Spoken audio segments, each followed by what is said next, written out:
Right, welcome everybody to this afternoon's strategic planning. Because it's such a big application, we've got another room across there where there's about another 25, 30 people watching on screen over there. So we'll make a start. First off, membership of the committee. Councillor Hawkins, you're here for Paul Davis. Councillor James Homewood, you're here for? Yeah, substituting with Councillor Sokol. And everybody else is as printed. Right. 2 declarations and interests. I'll start off with Councillor Hawkins. In the declaration of interest for the various presentations and emails we've received from the Save Our Spend group. Councillor Homewood. Yeah, thanks, Chair. I've had a number of, since I've been on the substitutes list, I've had a number of contacts from Save Our Spend, Ian Abbott, Brenda Howell, Sharon Lewis, all objectors. I've also, prior to being on the panel, I've been copied into lots of different circulars, Facebook and Twitter posts, etc., about people's comments on the application, but I've taken no action. Councillor Pattison. I won't read it all out again, but the same as Councillor Homewood. Councillor Pinnock. Thank you, Chair. Not surprisingly, I've had a huge number of contacts with people in Cleckheaton who, well, you know, saying what they thought, but I have made it quite clear that as a member of the committee, I can't offer them a point of view. I've also had, as other colleagues have mentioned, contacts from Save Our Spend, particularly over the last few days, and I have noted all of those, and I will hope we now proceed to make a decision. Thank you, Chair. Thanks, Andrew. Councillor Harman. Yes, thank you, Chair. Yes, I too have had quite a large number of emails. The only one that I've responded to was I explained to a gentleman that I just couldn't possibly comment ahead of this meeting. All the others I have not commented on. I have not taken any action. I've not given any advice there.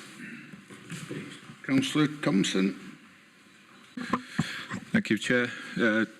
Several emails and verbal conversations with people, no action taken, Chair. Thank you. And I'm basically the same as Councillor Pinnock. I've had a hell of a lot of emails from various groups, various people. I've noted comments, no response apart from that they're noted, which is all we can do if you sit on this committee. Item 3, this is a public meeting. We're done on YouTube. It's recorded. Item 4, deputations and petitions. No deputations or petitions, Chair. Sheila. Any public questions? No questions. No questions, Chair. Right. Tom, is it possible to turn the sound up? If you're in the public gallery, you might be able to hear more clearly if you go in the reception room where it's being streamed. And item 6, planning application. We've got just one today. We took part in a site visit. There were 2 site visits actually. There were one that were done yesterday for members who couldn't make it this morning, and then the remainder of us have done it today, this morning. So we'll go to the planning officer. Victor, it's over to you. Thank you, Chair. Victor Grayson, Development Management Master Planner in the Majors and Minerals team. This is an application for full planning permission for the erection of a storage and distribution unit in use class B8 use with ancillary offices, car parking, servicing, landscaping and access. This committee previously considered a report relating to this site and to a very similar proposal at pre-application stage on the 3rd of June 2021. The site is land to the west of the M62, to the south of Whitehall Road, that's the A58, and to the north of Whitechapel Road. So the site lies to the southwest of junction 26 of the M62. That's the Chain Bar roundabout. The majority of the application site is allocated for employment development as site ES6 in the local plan. Most of the application site is in agricultural use. It's a greenfield site, having been released from the Greenbelt when the local plan was adopted in 2019. The site generally slopes downhill from south to north, with its highest point in the field close to Whitechapel Road, and its lowest point is adjacent to Whitehall Road, close to where the Spen Valley Greenway crosses that road. A high-pressure gas pipeline runs roughly north-south across the site, close to its western boundary. Trees, including TPO-protected trees and hedgerows, exist within the application site. A public right-of-way, that's public footpath SPE 2430, shown with a purple line in the image on the right, crosses the application site, running roughly southeast-northwest between Whitechapel Road and Whitehall Road. In terms of its immediate context, along its southern boundary, the application site abuts the curtilages of residential properties, including the Royds at 280 Whitechapel Road. Further to the west, the application site also meets Whitechapel Road itself, and so includes land opposite 173 to 201 Whitechapel Road. To the west is the Cleckheaton New Cemetery. To the north of that cemetery is a gas distribution station, and further to the north is Beardsworth Nurseries. To the north of the application site, on the opposite side of Whitehall Road, is a watercourse named Stubbs Beck and Cleckheaton Golf Course. A little further to the east is the bridge carrying the Spen Valley Greenway over Whitehall Road, and then further to the northeast is a wooded and vegetated area, and then junction 26. The application site's eastern boundary is the embankment of the M62. As seen in the image on the right, land to the south, to the west, to the north and to the northeast is within the Greenbelt. There is also urban green space designated to the east, covering the grounds of Whitechapel Primary School. Zooming out, we see the villages of Scholes to the west, and also the borough boundary shared with Calderdale to the southwest, and the borough boundary shared with Bradford to the northwest. And then these are images of the site taken from Whitechapel Road. The top image here is the view from Whitechapel Road, looking into the site from the southwest corner of the application site, looking northeast. On the left is the wall of Cleckheaton New Cemetery, and the red and white post indicates the presence of the high-pressure gas pipeline. The other two images show the footway and the dry stone wall that exists along the application site's Whitechapel Road boundary. And both this morning and yesterday morning, members, you'll recall the committee site visit bus stopped in that location, the location where that top image was taken from. These are views of the site from Whitehall Road, where, beg your pardon.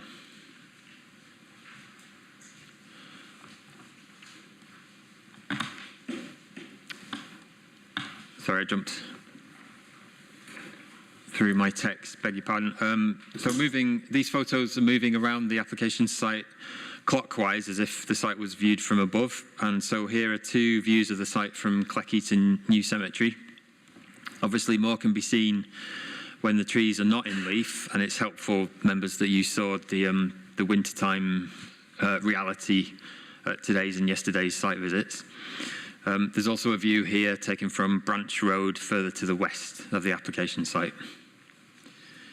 These are the photos of Whitehall Road on the north edge of the application site. There are four views here.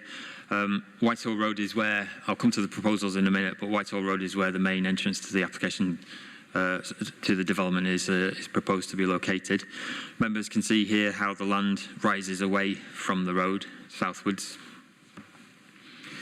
Then these are 6 views of the public footpath that runs through the application site, starting in the top left at the point where it meets Whitehall Road, continuing uphill into the site and then downhill towards the M62.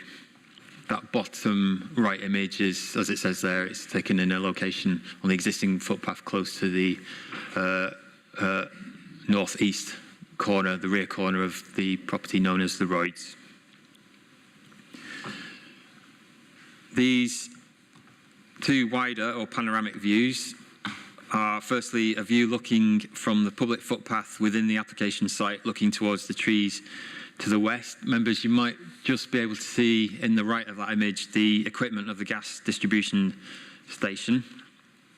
The second lower image is a view provided by the owner of the Royds, showing his rear garden, and in that image you can see how the rear windows of that property relate to the site boundary and to existing trees. So in terms of what's proposed, the applicant proposes a development of 266,075 square metres of B8 floor space. That's storage and distribution use class floor space. That floor space will be provided in a very large building with maximum footprint dimensions of 354 metres by 223 metres. The building would be 23 metres in height, measured to its parapet level, with 2 projections of 26 metres in height. Within that building, 5 stories are proposed. The image on the left shows the proposed layout, with the new building occupying a large part of the application site. Also shown in that image are the proposed yards, parking areas and internal roads, and the 2 new site entrances proposed at Whitehall Road and Whitechapel Road, for which the 2 images on the right provide more detail. The internal roads would run downhill from Whitechapel Road and uphill from Whitehall Road to a flat development plateau or platform upon which the proposed building would be erected. The internal road running north-south between those 2 access points would have a publicly accessible pedestrian and cycle route running alongside it. To the west of that internal road, members will note that no buildings are proposed. That's because the high-pressure gas pipeline easement affects what can be done in those 2 triangular areas. Other features to note in this image include the staff parking areas. 855 parking spaces are proposed on the west side of the building, and those include a 2-storey decked car park with a green roof, and that's what looks like tennis courts towards the bottom left corner of the main building. They're not tennis courts, obviously. Those are green roofs on the roof of the decked car park. The office projection on the west side of the building would also have a green roof. On the north, south and east sides of the building will be 82 HGV docks and 191 HGV parking spaces.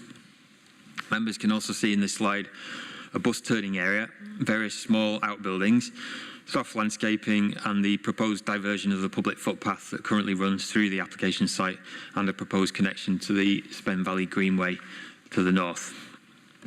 Amazon are not the applicants, but they are the intended occupant. They intend to run the development as a fulfilment centre, which would receive products from suppliers and from other Amazon sites. From this site, products will be moved to other Amazon sites, and no last mile deliveries will be carried out from here. Paragraph 10.12 of the committee report provides members with more of an explanation as to where this development would fit within Amazon's hierarchy of sites. And there's also further information regarding Amazon's proposed 24-hour operation at this site in the subsequent paragraphs. One final point to note regarding this slide is the extent of development proposed within the site, and the fact that although some site constraints are not of the applicant's own making, many are self-imposed or self-inflicted constraints resulting from the applicant's decision to propose a development of this scale, which does limit the potential for an on-site biodiversity net gain, for more extensive and soft landscaping and reduced visual and amenity impacts, for example. The application site is sloped, as you saw today and yesterday, members, and to accommodate the proposed scale of development, extensive excavation and filling is proposed, as illustrated on the left.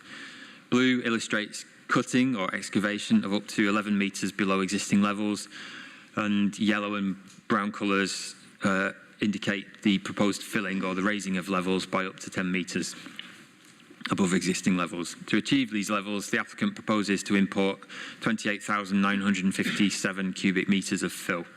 Retaining walls are proposed, with their wall surfaces mostly facing north or east. Those are shown in the image on the right. Heights of these walls would vary, but would reach 11 metres in height, close to the site's northwest corner.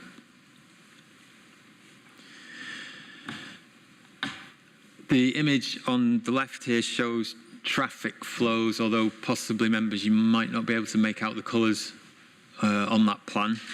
But I can summarise. The image on the left shows the routes for HGVs. They would enter from and leave via the Whitehall Road entrance to the north and would be able to move around the building, including around the south side of the building. HGVs would not use the Whitechapel Road entrance. The Whitechapel Road entrance would only be used by staff and by the vehicles of the emergency services and highway authorities. The use of that entrance would be restricted between 11 p.m.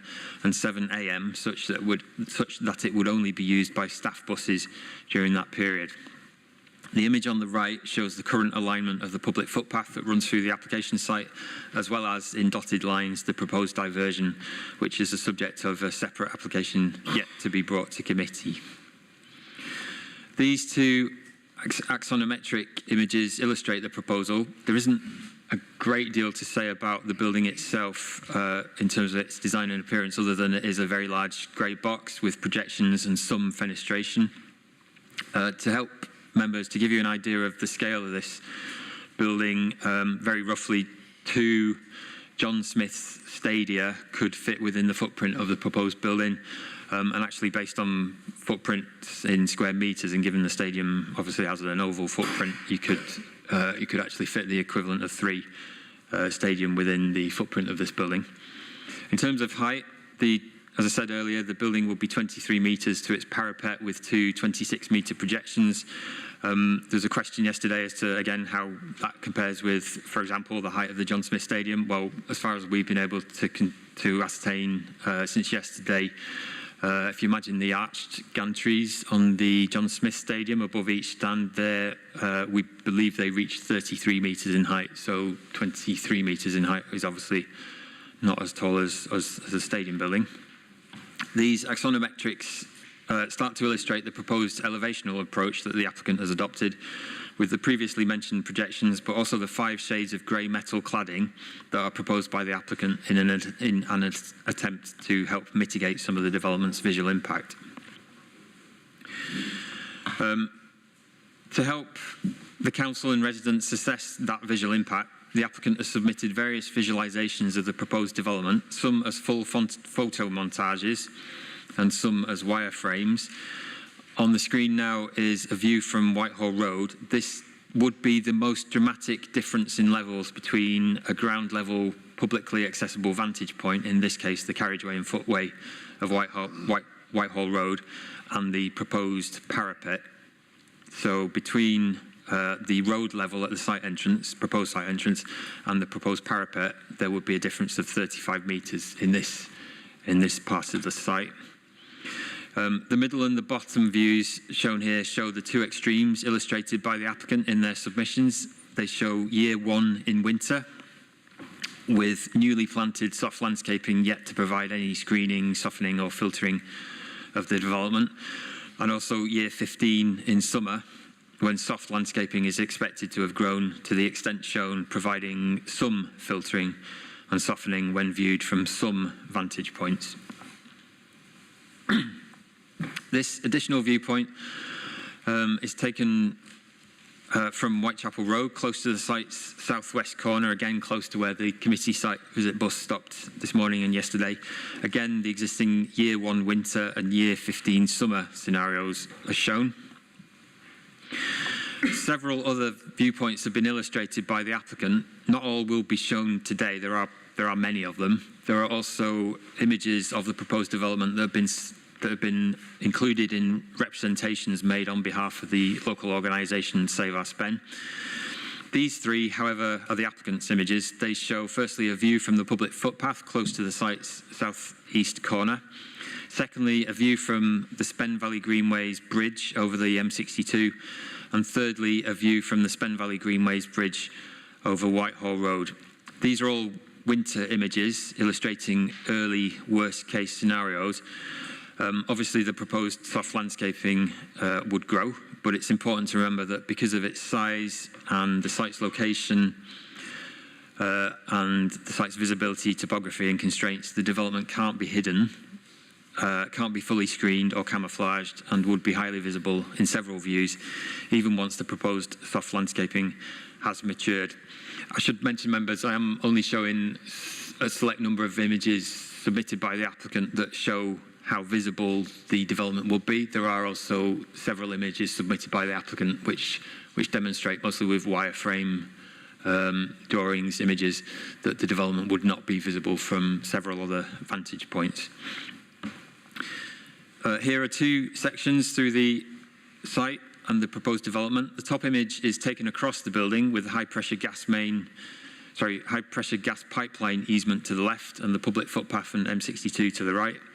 The second image is taken through the length of the building with Whitehall Road to the left and residential properties on Whitechapel Road to the right. Members can see the dotted red lines which denote existing ground levels. In these detailed sections, we see the proposed relationship with the closest residential property on Whitechapel Road, that's the Royds. Members, I can jump back to that image of that property's garden if need be. The applicant here proposes banking or a bund behind the existing neighbouring garden.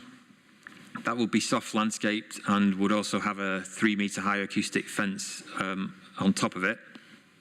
Beyond that bund, as members can see here, a retaining wall is proposed and the yard of the development is shown there as well, where the truck has been illustrated. External lighting is proposed in the form of luminaires mounted to walls and to columns at heights of between 4 metres and 12 metres above ground level. The applicant has submitted lighting information and proposes measures to limit light intrusion towards neighbouring residential properties. Staying on the subject of light, albeit a different aspect of it, the local organisation Save Our Spen commissioned 2B Landscape Consultancy Limited to assess the landscape and visual impacts of the proposed development. And one of the points that consultant made was regarding nighttime landscape and visual impact. 2B pointed out that the applicant had only provided daytime assessments, whereas the proposed development with its 24-hour operation would introduce significant external light to a site that is currently unlit. And 2B submitted this image at the bottom of the slide to illustrate this. In response, the applicant has advised that this image should be treated with caution.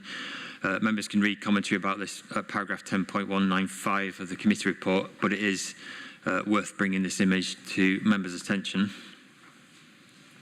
Moving on to highways interventions, various interventions are proposed by the applicant in addition to those at the 2 site entrances. Illustrated here is a junction improvement scheme proposed at junction 26, that's Chain Bar, and involving widening to 3 arms of the junction, improved lane utilisation and other works to improve the junction's performance. Signal control crossings for pedestrians and cyclists are also proposed around the junction. National Highways are satisfied with these proposals in principle, subject to detailed design and assessment, and recently withdrew their holding objection subject to conditions being applied. This slide sets out other key information regarding highway matters. Key timings are summarised on the right. These concern shift patterns, peak hours, which vary from junction to junction in the surrounding area, and school start and end times. In the middle of the slide, the public route proposed through the application site is illustrated. And then in the top right of this slide, we see the proposed junction improvement works at Turnsteads Avenue and the Turnsteads Avenue Whitechapel Road junction. In the bottom right, we see the proposed connection for pedestrians and cyclists between the diverted footpath and the Spen Valley Greenway. This involves land outside the application site red line boundary, and therefore a Grampian-style condition will be needed to secure this connection. Of note, there is currently no connection between this footpath and the Spen Valley Greenway, and the proposals include provision of cycle access along the diversion connecting Whitehall Road with the Spen Valley Greenway, which is an important cycling route. Staying on highways, elsewhere, upgrades to signalling equipment at 2 local road junctions are proposed. The applicant has also agreed to fund upgrades to bus stops on Whitechapel Road, and significantly, the applicant proposes a £1 million contribution towards the provision of additional bus services on Whitechapel Road. Members will have seen yesterday's committee update, which included confirmation that this contribution passes the statutory tests. Furthermore, it is very much welcomed. Those are the slides done, members. I can go back to any of them if need be, if you have queries or want to talk to a particular slide. We also have slides that we can show of the various highway interventions if needed. Do have a few more things to run through in this presentation though. Starting with land use and the principle of development. Members, you'll have seen there's commentary in the committee report, including regarding the proposed use and the proposed quantum of development and the development's compliance with the requirements of site allocation ES6. Of note, the applicant proposes to develop more than the net site area specified in the site allocation and proposes to provide 7 times more floor space than the site allocation's indicative capacity figure. I won't go through the committee report's commentary on these matters in full, except to say that these deviations from what is set out in the site allocation can be accepted and are indeed possible without the proposed development having to be regarded as a departure from the development plan.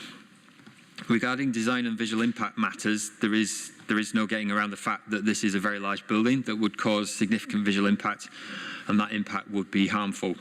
The proposed grey cladding in 5 shades, the absence of colour from the development, and the proposed soft landscaping would help limit that impact to an extent as far as is possible without reducing the size of the building or lowering it.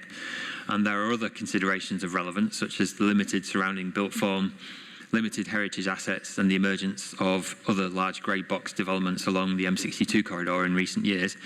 However, harm would still be caused and refusal of planning permission would be recommended on these grounds where there are not other material considerations of relevance. In relation to highway impacts, assessments of 11 local junctions found limited impacts would occur once mitigation where necessary is implemented, and certainly no severe highway impacts are anticipated. Members use that term severe because that's the test set out in the MPPF. Of note, this assessment takes into account the cumulative impacts of several developments in the surrounding area, as well as predicted background traffic growth. The worst case scenario of 596 HGV movements per day has been assessed by the applicant based on Amazon's experience at their site in Durham. That would mean around 30 movements approximately per hour, although actual numbers would vary throughout the day. All of these would access the site via Whitehall Road. Adequate measures are proposed or will be secured regarding management of HGV traffic, along with monitoring and provision for remediation should problems arise. Amenity impacts are of great concern to local residents, and strong objections have been raised in relation to noise, air quality, light pollution and other impacts. These concerns of residents are understandable. It's a fact that this proposed development would result in increased traffic on local roads and that traffic would bring noise and emissions to the area. It's also a fact that the external lighting proposed would be visible from surrounding properties and vantage points, and obviously the site at the moment is currently unlit. The applicant has, however, proposed mitigative measures, including acoustic fencing, a restriction on the use of the Whitechapel Road entrance, air quality mitigation measures to a value calculated in accordance with guidance issued by the West Yorkshire Combined Authority, and careful design and siting of external lighting. Given these measures and subject to the recommended conditions, the amenity impacts of the proposed development are considered acceptable. There would, however, still be unmitigated impacts. However, it's considered that these would not be so great as to warrant refusal of planning permission. The proposed development would involve the loss of hedgerows and trees, including TPO protected trees from the site, as well as a biodiversity net loss. However, given the applicant's proposals for soft landscaping, which are considered appropriate and which include compensatory tree planting, these losses are considered acceptable subject to conditions and to a financial contribution being paid towards off-site measures to ensure the required 10% biodiversity net gain is achieved. Sustainability matters are also addressed in the committee report. A zero carbon development is not proposed and is not actually required by current planning policy. However, the applicant has committed to achieving a BREEAM Very Good rating and proposes a 4 megawatt photovoltaic array covering much of the proposed building's roof, among other measures listed at paragraph 10.124 of the committee report. The committee report also includes commentary regarding the social and economic aspects of sustainability. Of relevance to economic sustainability and to the Council's economic development strategy, policies and priorities, the job creation and inward investment aspects of the proposed development must be noted. In particular, the anticipated job numbers associated with this development are significant. The applicant expects between 1,500 and 1,700 people to be employed at the application site within the opening year. Those are full-time equivalent job numbers. This is then expected to rise to between 2,000 and 2,400 people within 3 years. There is commentary in the committee report regarding how achievable and reliable these figures are, and officers' advice to members is that although they would not be secured by condition or a legal agreement, they are indeed achievable and carry significant positive weight in the balance of planning considerations. The range of jobs to be created would include significant numbers of warehouse operatives, but also many skilled and managerial roles. All roles of the 1,500 to 1,700 initial jobs previously mentioned would be permanent with no fixed-term contracts offered. The proposed development would also bring skills and training benefits, including the provision of 24 apprenticeships, in-work progression and other provisions. These and other measures, such as measures intended to make meaningful inroads into local unemployment and targeting recruitment among hard-to-reach groups in accordance with the Council's social value policy, would be secured via an employment and skills plan. Direct on-site construction phase jobs would likely be in excess of 800 at key times. Regarding the development's wider economic impacts, the £185 million investment and the supply chain benefits of the proposed development are noted. Members will be aware that the proposed development is controversial, with the vast majority of the 1,951 representations received to date being objections to the application. Ward members for Clackheaton, Councillors Kath Pinnock and John Lawson, and Kim Ledbetter MP have made representations, as have members for adjacent wards, including wards in Bradford and wards further afield. Yesterday evening, a request was put to the Department for Levelling Up Housing and Communities for the application to be called in by the Secretary of State. This may mean that if members resolve to grant planning permission today, the Council may be asked to delay the issuing of its decision until the Secretary of State has decided whether or not to call in the application. To conclude, the proposed development would cause harm in some respects, particularly in relation to visual impacts, and there would be impacts in relation to amenity, increased traffic, the loss of TPO protected trees, the lack of an on-site biodiversity net gain, and impacts on a public footpath. The proposed development does not comply with every aspect of every relevant policy in the local plan, which is not unusual for a major development of this scale. These matters do weigh negatively in the balance of planning considerations.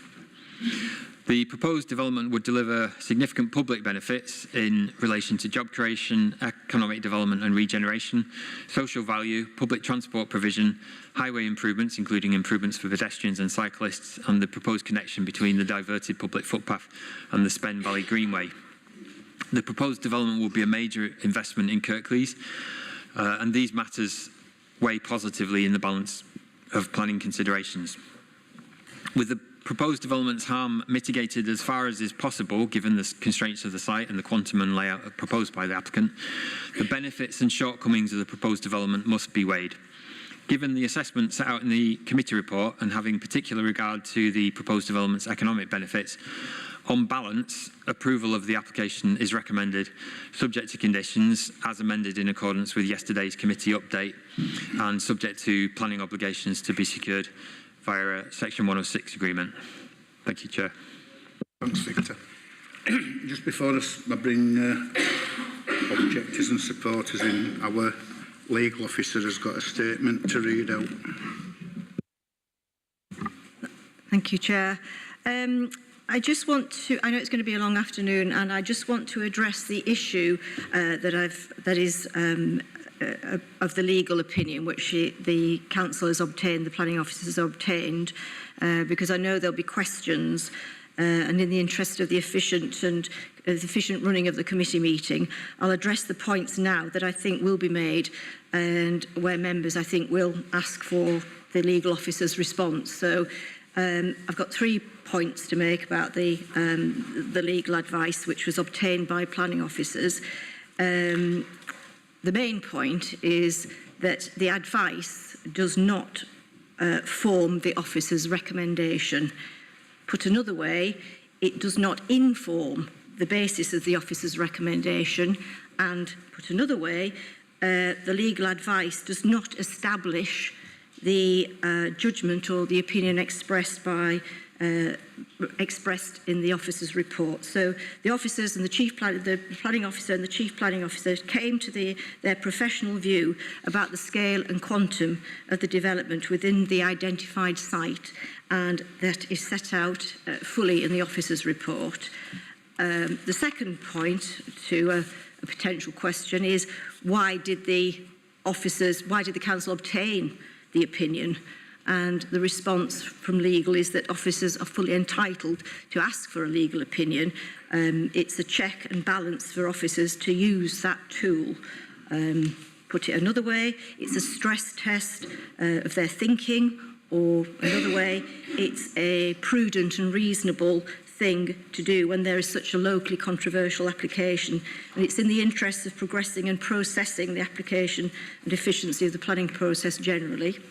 Third point, again for some question which I think is potential, is why isn't it in the officer's report, and why can't anybody see the legal opinion?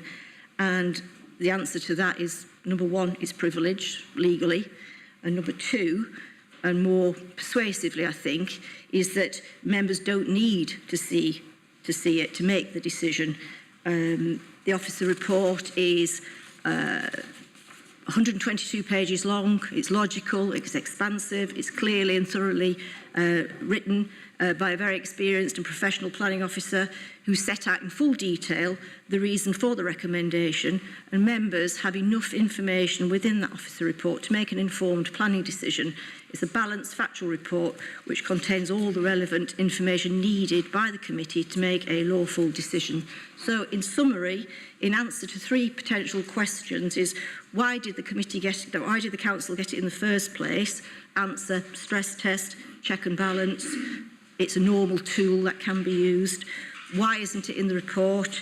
Because it's not required to be in the report. You don't need it to make a decision. And if that's the case, why can't we see it anyway? Because it's privileged legally. And secondly, and pertinently, and I think more persuasively, you don't need it to make an informed decision. So I'm sure we'll come back to all of that again and again, but effectively that is the legal response in respect of the opinion which has been obtained. Thanks, Deborah. Right. No, I don't think so. Well, no. Right, first speaker up today is Councillor Pinnock on Teams.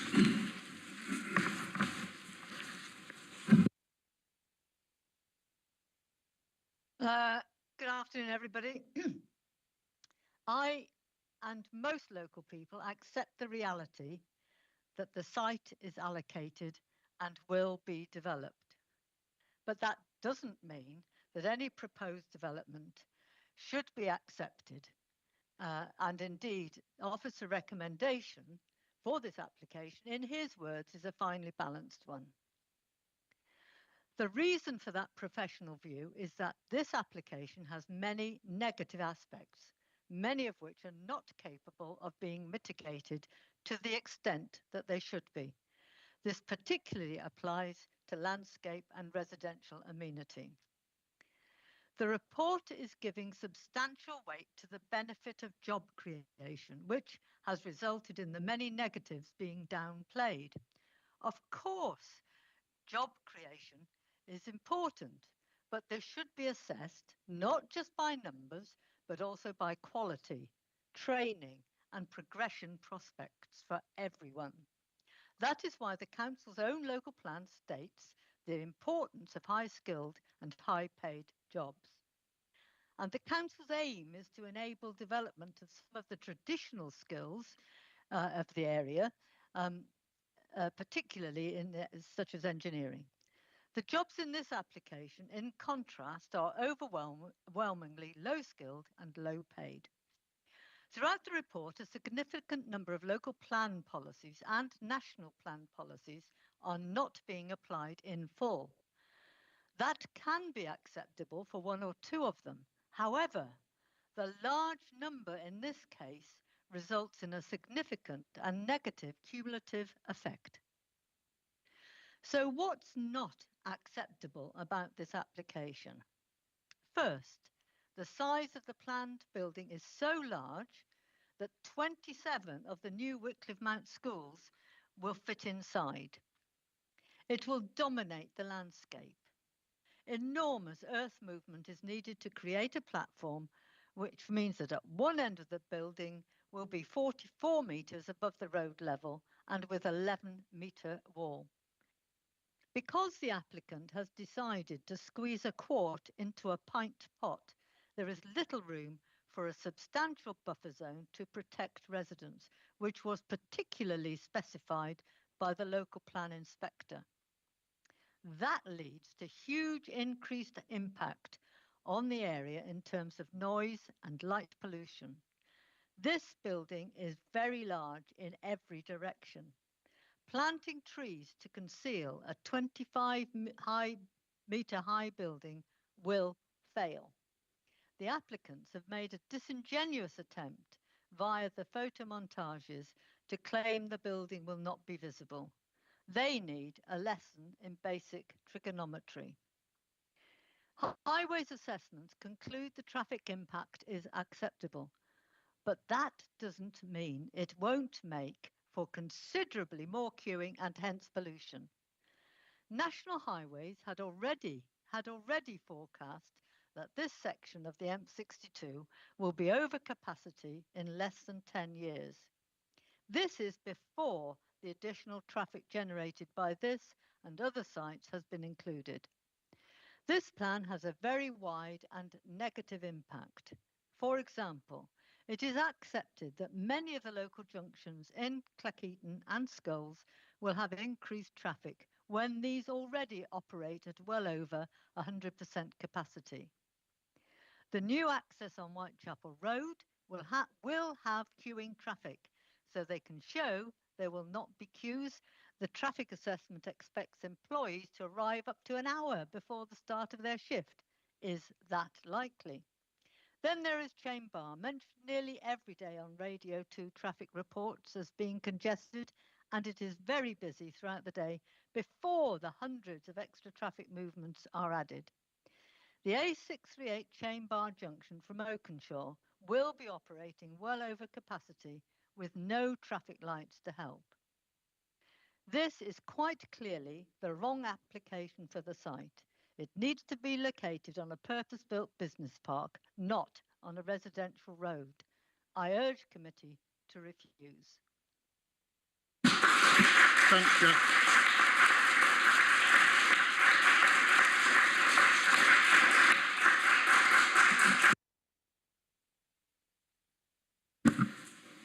Thank you, Chair. Unsurprisingly, I'm here to speak against this application. It's been a long haul for sure, and the applicant has been given every opportunity to bring forward as good a proposal as it can. Before I go any further, I'd point out that the people in Cleckheaton understand the allocation of the land, and this isn't a none-shall-pass stance, but we must have the right application on such a site, and this isn't it. So when we first got the report pack, it was a bit of a challenge to know where to start. I thought about the unbalanced nature of the recommendation, and I thought, how about in planning, we weigh benefits and harm. So I did a word search in the document for the word harm. It came up 18 times. The first few are described as not significant or minimal impact, which I don't agree with, by the way. But the fifth one at 10.192 refers to the SOS Commissioned Landscape Assessment. The officer's assessment here is that due to the scale and location, the proposed buildings cannot be hidden, camouflaged or fully screened, as we've heard, and would be visually obtrusive in several ways and would weigh negatively in the balance of the planning considerations. On scale and design, I'm sure others will make further points, but what is proposed here is the type of big box building that we see lining motorways. You could say that we're used to them in that sense, but that's when we're driving, at an appropriate speed, of course, and not concentrating on them, but on the road. We're in a transitory corridor space, not living with them in our gardens in a village location, or walking on the edge of rural or semi-rural land. The design and scale of this building is not acceptable. It does not consider the openness of the landscape. It dominates the setting and is staggeringly out of keeping with the surrounding architecture. The scale is also directly responsible for the 19% biodiversity loss that now has to be produced from somewhere else. I see there's mention of Spen Bottoms, a project close to my own heart, but I doubt if that's going to bring much relief to the people who live in Scholes, who will see a massive increase to the anticipated footprint of land concrete over. Cold cash spent elsewhere is cold comfort. The next mention of harm is at 10.196 in reference to the nighttime lighting impact and the applicant's suggested treatment. The paragraph notes that the points and considers it likely that this aspect of the proposed development would result in material harm.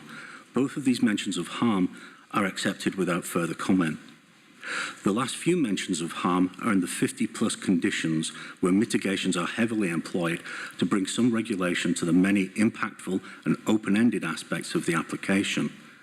Of those, I'd question specifically the enforceability and reasonableness of Condition 13 and work to chain bar off-site. Committee members will understand the significance of what I'm saying there.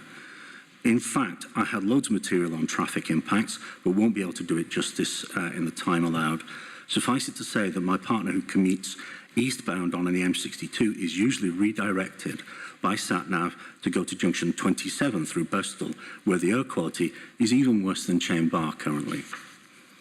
Before those conditions, though, in the conclusion, the balanced nature of the decision before committee is neatly laid out. In 11.3, there's a list of harms, including visual impacts, amenity, increased traffic, lost TPO trees, biodiversity issues, and the impact on a public footpath. It also acknowledges the non-compliance within the local plan. In the next paragraph, we see the benefits laid out. Jobs. These jobs cannot be enforced in terms of numbers or type or duration. Also on offer are a number of improvements to highways, cycling and footpath connections, most of them off-site, most of which wouldn't be necessary if the application was refused. The first line of 11.5 states that the development's harm is mitigated as far as possible. In other words, this is the best we're going to get. In this application, there are breadcrumb trails. They all lead back to the size and location of the building. All harms stem from that. In nearly 2 years of work with officers, the applicant has not moved from that position, and there is no mitigation for it, and there is no deferral that will change it. As it stands, this is not the right application for this site, and I hope you will be able to vote against officers' recommendation and vote to refuse. Thank you, Chair. Thank you, members. Thanks, John.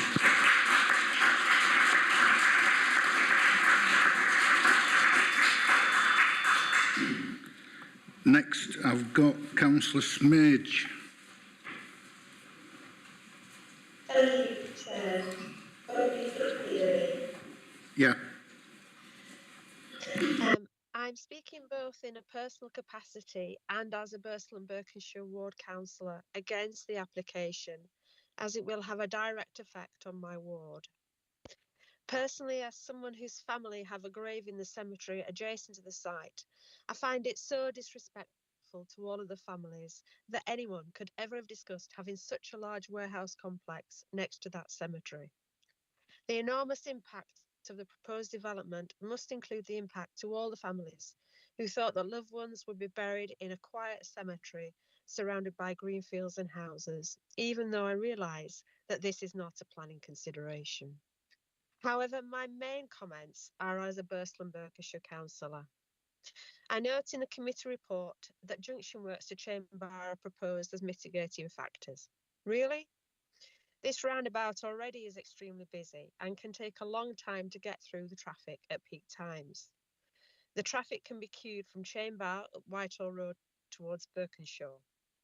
When the motorway is very busy between junctions 27 and 26, we regularly, and I mean regularly, not by exception, have vehicles that travel through Berkenshaw to avoid the M62 queues. This results in local roads being blocked.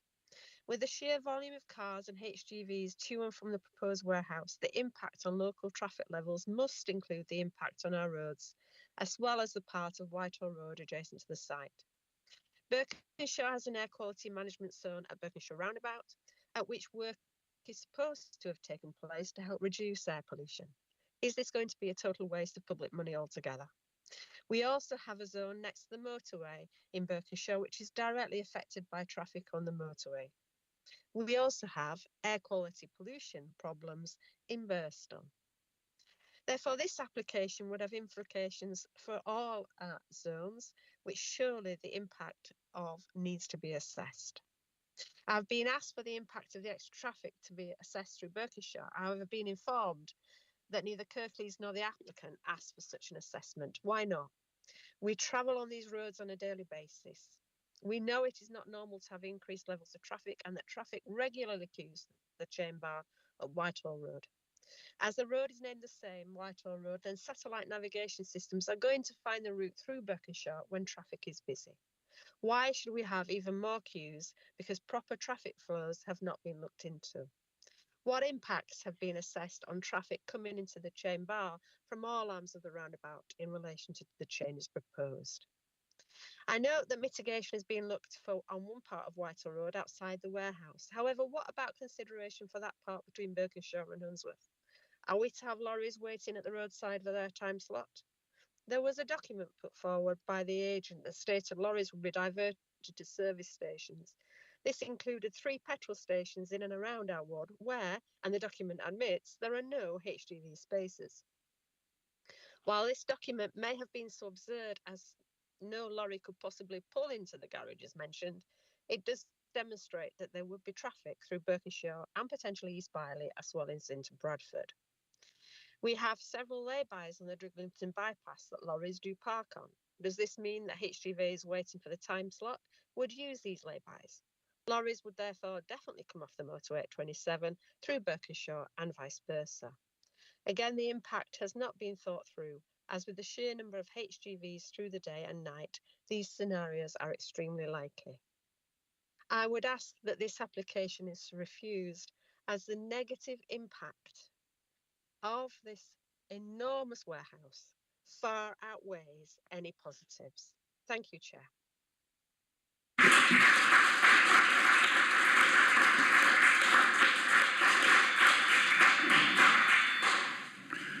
I've just had a message passed to me. Would people please refrain from clapping? We've had a complaint from somebody who's got hearing aids fitted. When they're listening to it, it nearly blows their ears off. So if you could please obey this. We're not in a football match. We are in a committee, and let's have some bit of quiet so people can hear what's going on, and also don't give people heart attacks. Right, next speaker is Councillor Andrew Cooper. Just when the no clapping rule comes in. I think one thing I want to start off by saying is I really want to pay tribute to the work of Save Our Spen and the detailed and dedicated and determined campaigning that they've done on this issue, and it's been highly useful for those who have been watching this application. What I would say is that this is probably the furthest away from the ward I represent in Kirklees, but nevertheless, I recognise it as one of the biggest threats to Kirklees' green credentials that you could imagine. Thousands of additional vehicles with all the carbon emissions that come from that, coming not just from the lorries, but from the cars and from the buses and everything that comes from that. And 5 to 9 HGVs every 10 minutes going through that site, day in, day out, 24/7 a year. Of course, one of the things that I saw today was, when looking at the application, was that that in 15 years there will be a row of trees which will, from one vantage point, will block out the view of the big grey box, 5 shades of grey. And 15 years from now is 2038, and 2038 is the time that West Yorkshire is supposed to become a zero carbon economy. And those trees are just basically not going to do the job, straightforwardly. The building that's been put forward, we're being told, is a BREEAM standard, which is an an environmental model standard, is very good. And when you look at that, you think, very good. But actually there are two standards higher than very good, and that is excellent and outstanding. And with the very, very deep pockets that Amazon has, you would have expected that they would have built to a much higher standard than the ones they're putting on today, putting forward towards us today. And I honestly don't care if there are 4 megawatts of solar PV panels on top. That does not mitigate the impacts that are going to come from all the vehicle movements that have come from there. And it is not just the carbon emissions. It's not just a global issue, and it is a global issue. But it's also a very local one. It's about the roads around. It's about the local environment. It's about the quality of people's lives. It's about the things which make life worth living. And that's one of the things that we should be here at planning to do. It's about the congestion at Chain Bar and going through Skulls and on Whitechapel Road. I've been to the site, I've looked at it, along with my colleague from Bradford, Councillor Matt Edwards. He's been as well. And the prospect of those roads being basically used as a lorry park and a toilet are just not worth thinking about. And we hear the news this week that, in public health terms, that the air quality in the area is already one of the very worst in Kirklees. And if it's one of the worst in Kirklees already, what's going to happen when thousands of extra lorries start appearing on those roads? What does that mean for the health of local people? But there is a real way out of this situation, and what is being clear is that this is a highly balanced application and that the reasons for objection are well laid out in the report. So councillors here today who are here to make a decision, unlike myself, have got those reasons slap bang in front of them. They don't have to go with the officer recommendation because the officer has said it's finely balanced already and the reasons are there. So I strongly urge you to oppose this application, to throw it out and think of the people of Skulls and the surrounding villages and oppose the application. Thank you. Thanks, Andrew.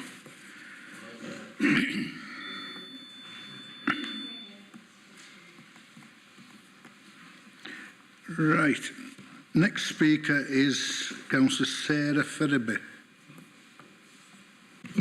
Thank you, Chair. I represent Wyke Ward in Bradford District, and both residents and I have great concerns regarding this proposed development and the impacts it will have on the surrounding neighbourhoods and residents in Oakenshaw, Wyke, Lowmore and Odsall, and also colleagues have concerns around their areas of Tongward. This proposed development in such close proximity to the motorway may well seem handy.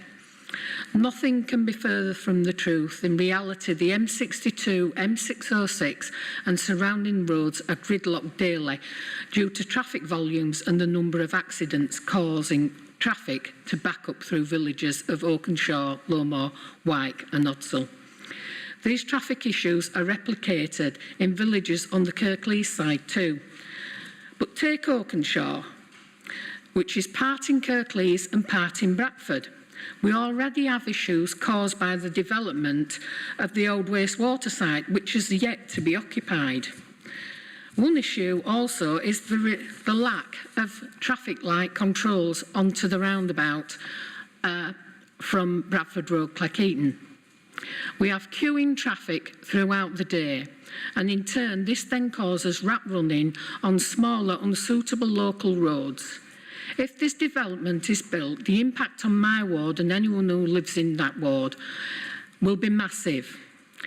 There's even more difficulty in accessing the motorway network, and we've already heard from Birstall Councillor, and it will just drive traffic through unsuitable roads, through villages, and have an immense impact on the people's daily lives as well as their health. We already have vehicles using small roads as rat runs. These are unsuitable, where it's an accident waiting to happen. We have issues on Milker Hill and Cliff Hollins Road. We already have issues caused by the motorway and backlogs on Huddersfield Road, Woodside Road, and we share Whitehall Road because it runs partly into my ward. All the time we have traffic push through villages, the impacts on air quality for those residents, the impacts on other road users and pedestrians. And anyone who knows the area already knows that this stretch of the M62 and Chamber are one of the most congested in the country, and how it can be thought as a suitable site to develop to push more traffic into local areas is beyond me and those that I represent. Thank you, Chair.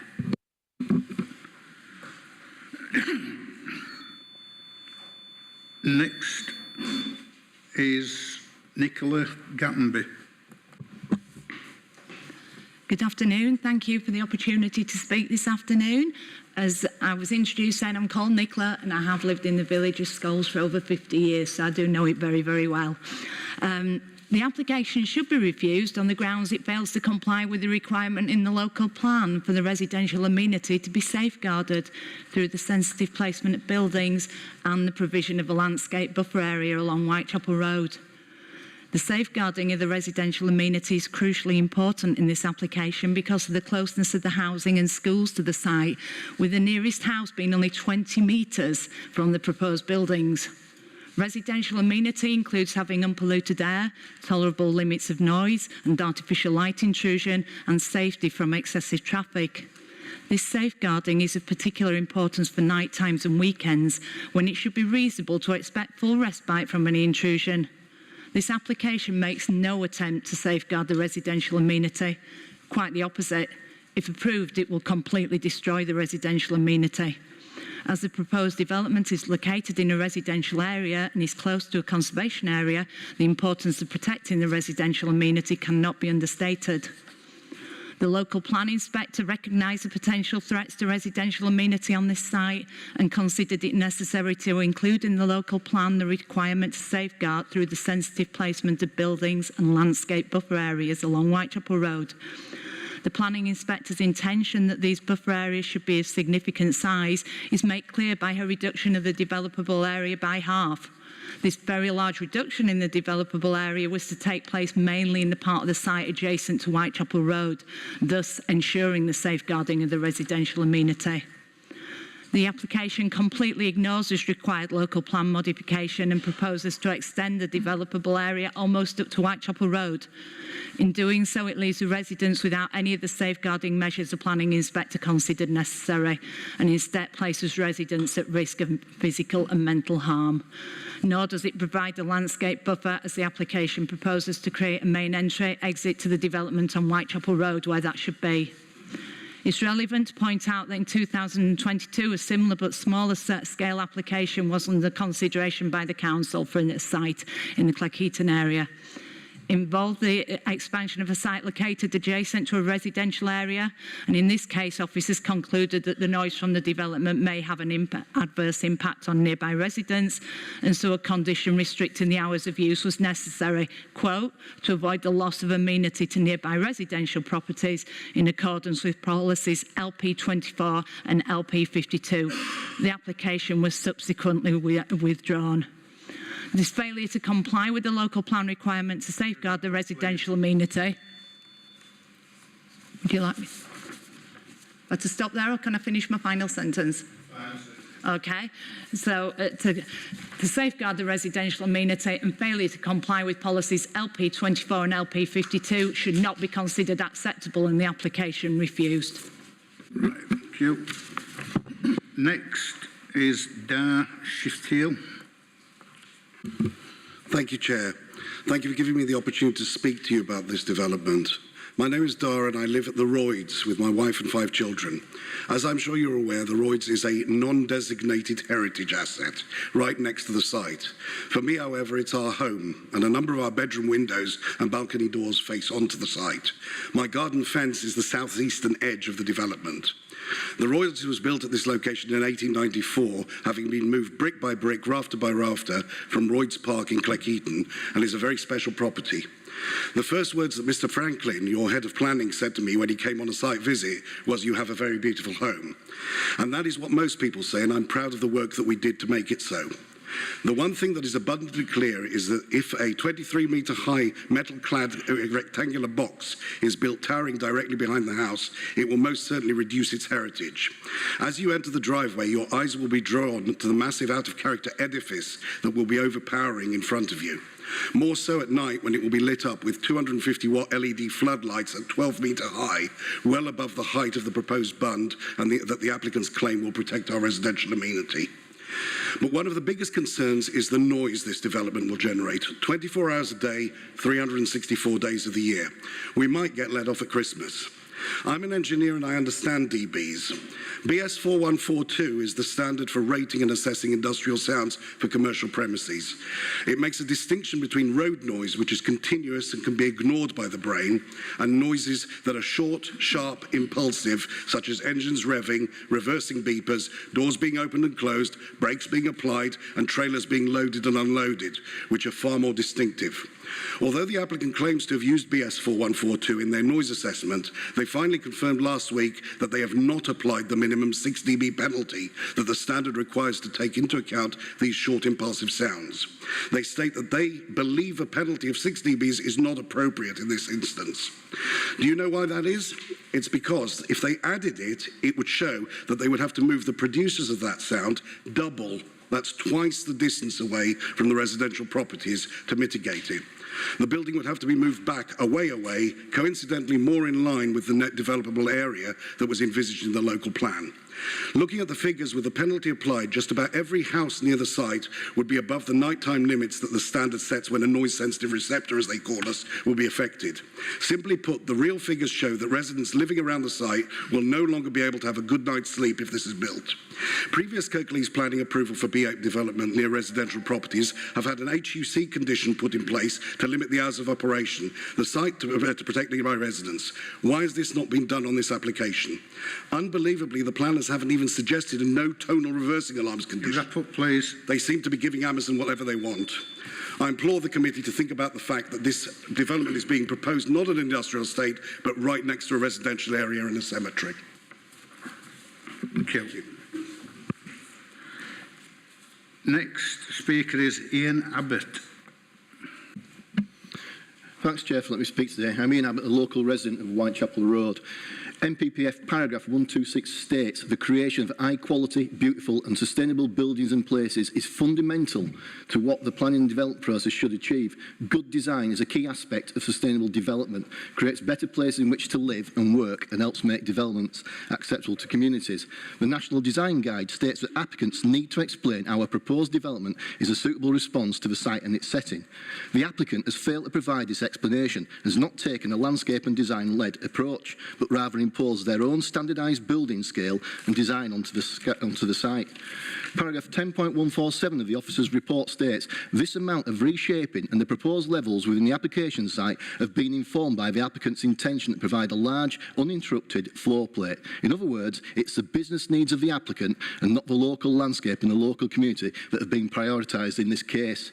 In the view of the local community, there's nothing about this development that represents high quality, beauty or sustainability, or indeed anything which reflects their local aspirations or is grounded in a proper understanding and evaluation of the area's defining characteristics.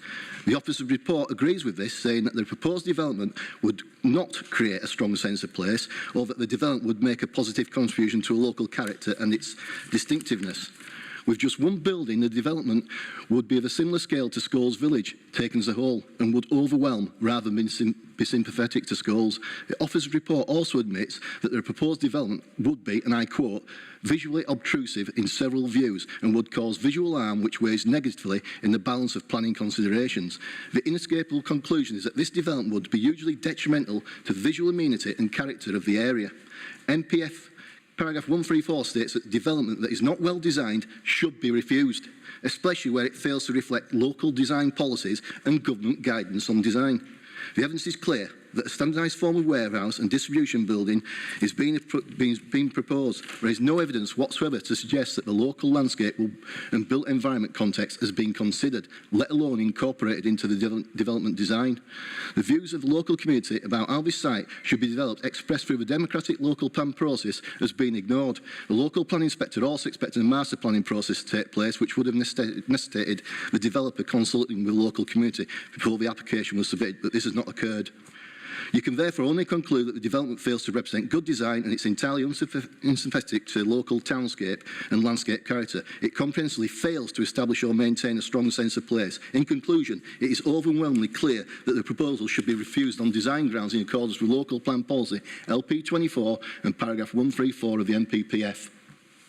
Right, thank you, Ian. Next speaker is Alison Abbott. Thank you, Chair. I love my village and home opposite site in Whitechapel Road, yet this application will change it forever. Thousands of cars, HGVs, all spewing out fumes and dangerous particulate matter to land currently afield. Revving and idling engines, braking constantly, going up and down a steep gradient round the internal system 24/7, 365 days a year. All that pollution to a residential area in a village close to our children in their schools, walking and cycling to school, doing PE and trying to stay healthy in the sports fields opposite, all the time taking that particulate matter into their lungs. I have asthma triggered by fumes. I start coughing and can't stop. The wheezing kicks in, my chest tightens and I'm struggling for breath. My home will no longer be my sanctuary due to 24/7 noise, and I won't be able to open windows knowing that all that extra pollution is there. I love gardening, yet will the toxic fumes affect my breathing? How many times will I need a hospital visit due to exacerbation from fumes? Will it be life-threatening for me? Will it trigger a child's asthma attack? My 4-year-old granddaughter attends Whitechapel Primary, and God forbid Isla or one of her friends is the next child to have air pollution written on their death certificate. How would you explain to her why you're prepared to risk her health when she walks to school or visits her grandma's house where she now feels safe? This applicant states most aspects of this proposal will have negligible impact on residents. Dictionary definition, an amount or effect that's so small it's not worth considering or worrying about. So important it deserves little or no attention. How dare they dismiss us? They say that given our proximity to the proposed development and coupled with the sensitivity and magnitude of visual change, it's assessed that the effects for receptors on Whitechapel Road would be substantial averse on completion and all significant at year 15. But these are limited to a relatively small number of localised properties that either lie opposite the site between the cemetery entrance and motorway bridge or that directly back onto site. So it's in black and white that the impact will be huge, but that those families don't matter. We've had months of stress battling for decent, truthful reports, and we still haven't got them. It's a huge risk to our mental and physical health and should never have been envisaged for a residential area. Cancer, heart disease, asthma, risk to unborn babies from the extra pollution, tortuous noise, night skies never to be dark again, affecting sleep patterns. There's not a hedge or fence available that could mitigate the disastrous impacts of this 26-metre-high building and its operation. You'll see it for miles, but I ask you to imagine the impact of living in the constant shadow and refuse this overbearing application. Thank you, Chair. Thanks, Alison.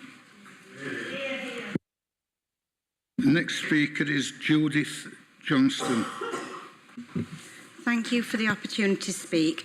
I'm Jude. I live 10 doors up from the site opposite the cemetery gates. I was born and raised in the house I live in now and have chosen to buy it and raise my own family there.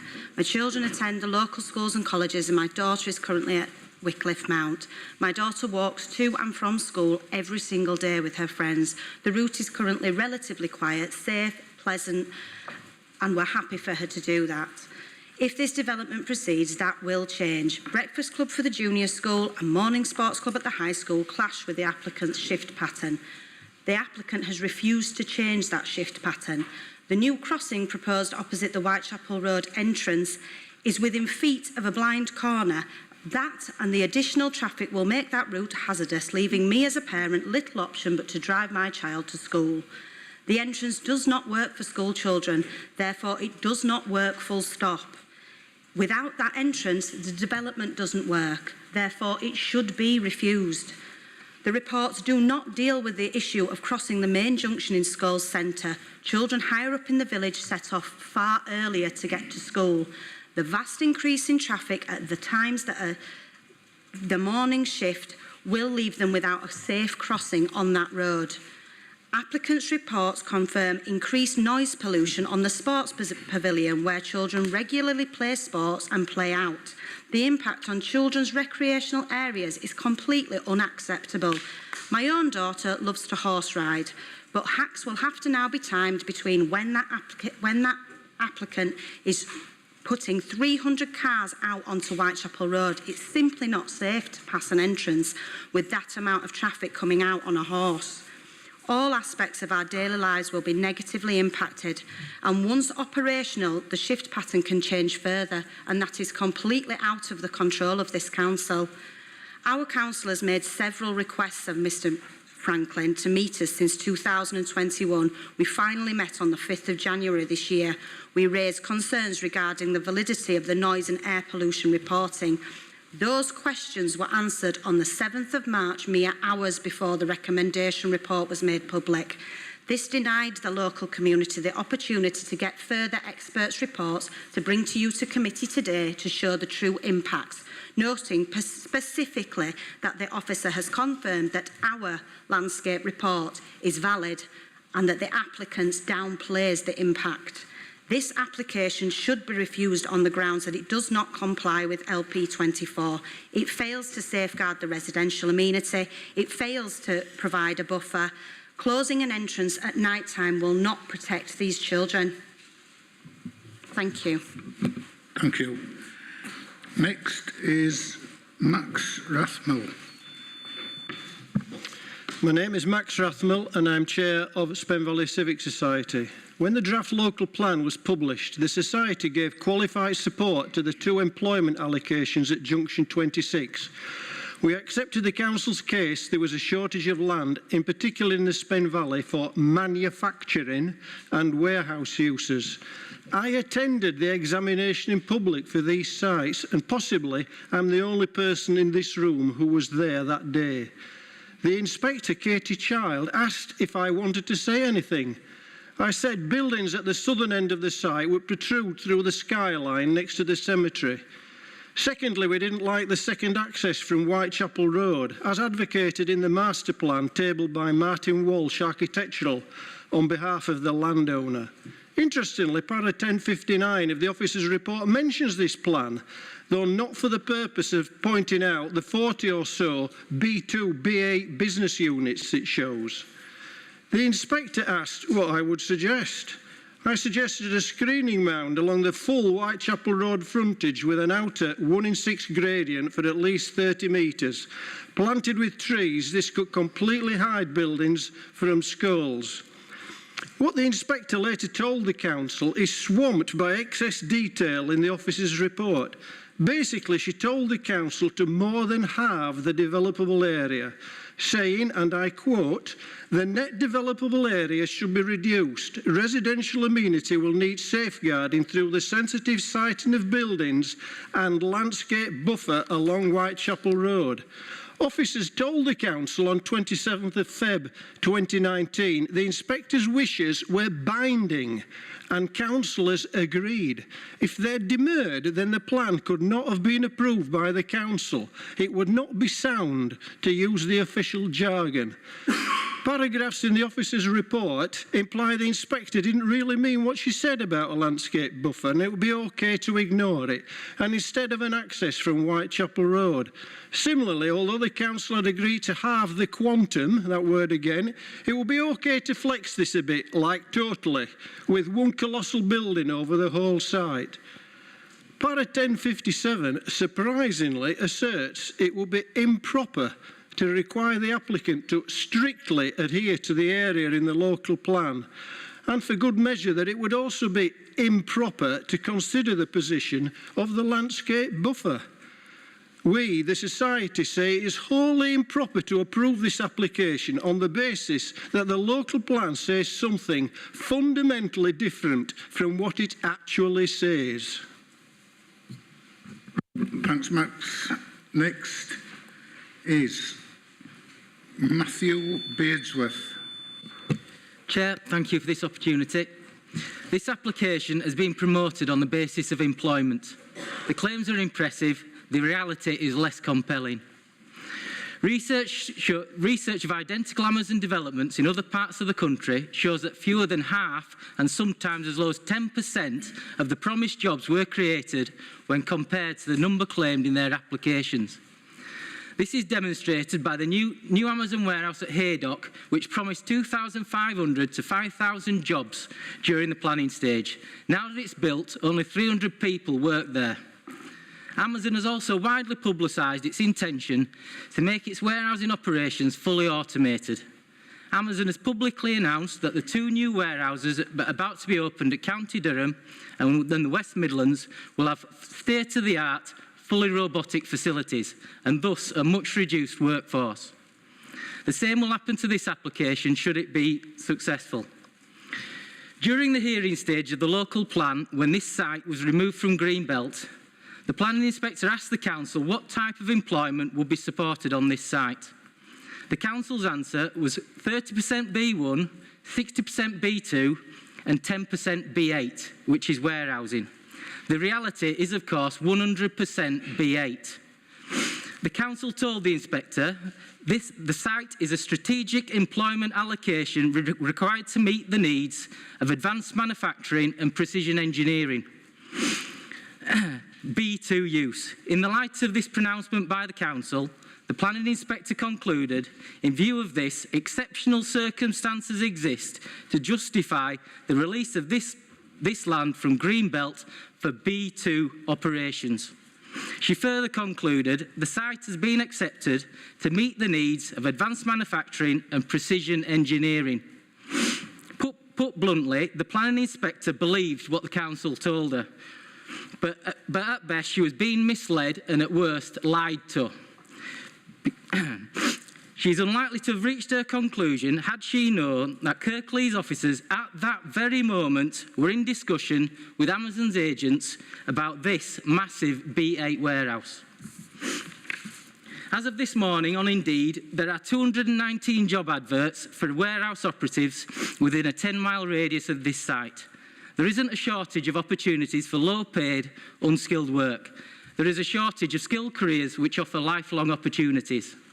A rejection of this application will allow the 10.68 hectares properly allocated in the local plan to become available to businesses which accord with the council's employment strategy and are available to provide skilled jobs in the key areas identified as being required by Kirklees Council.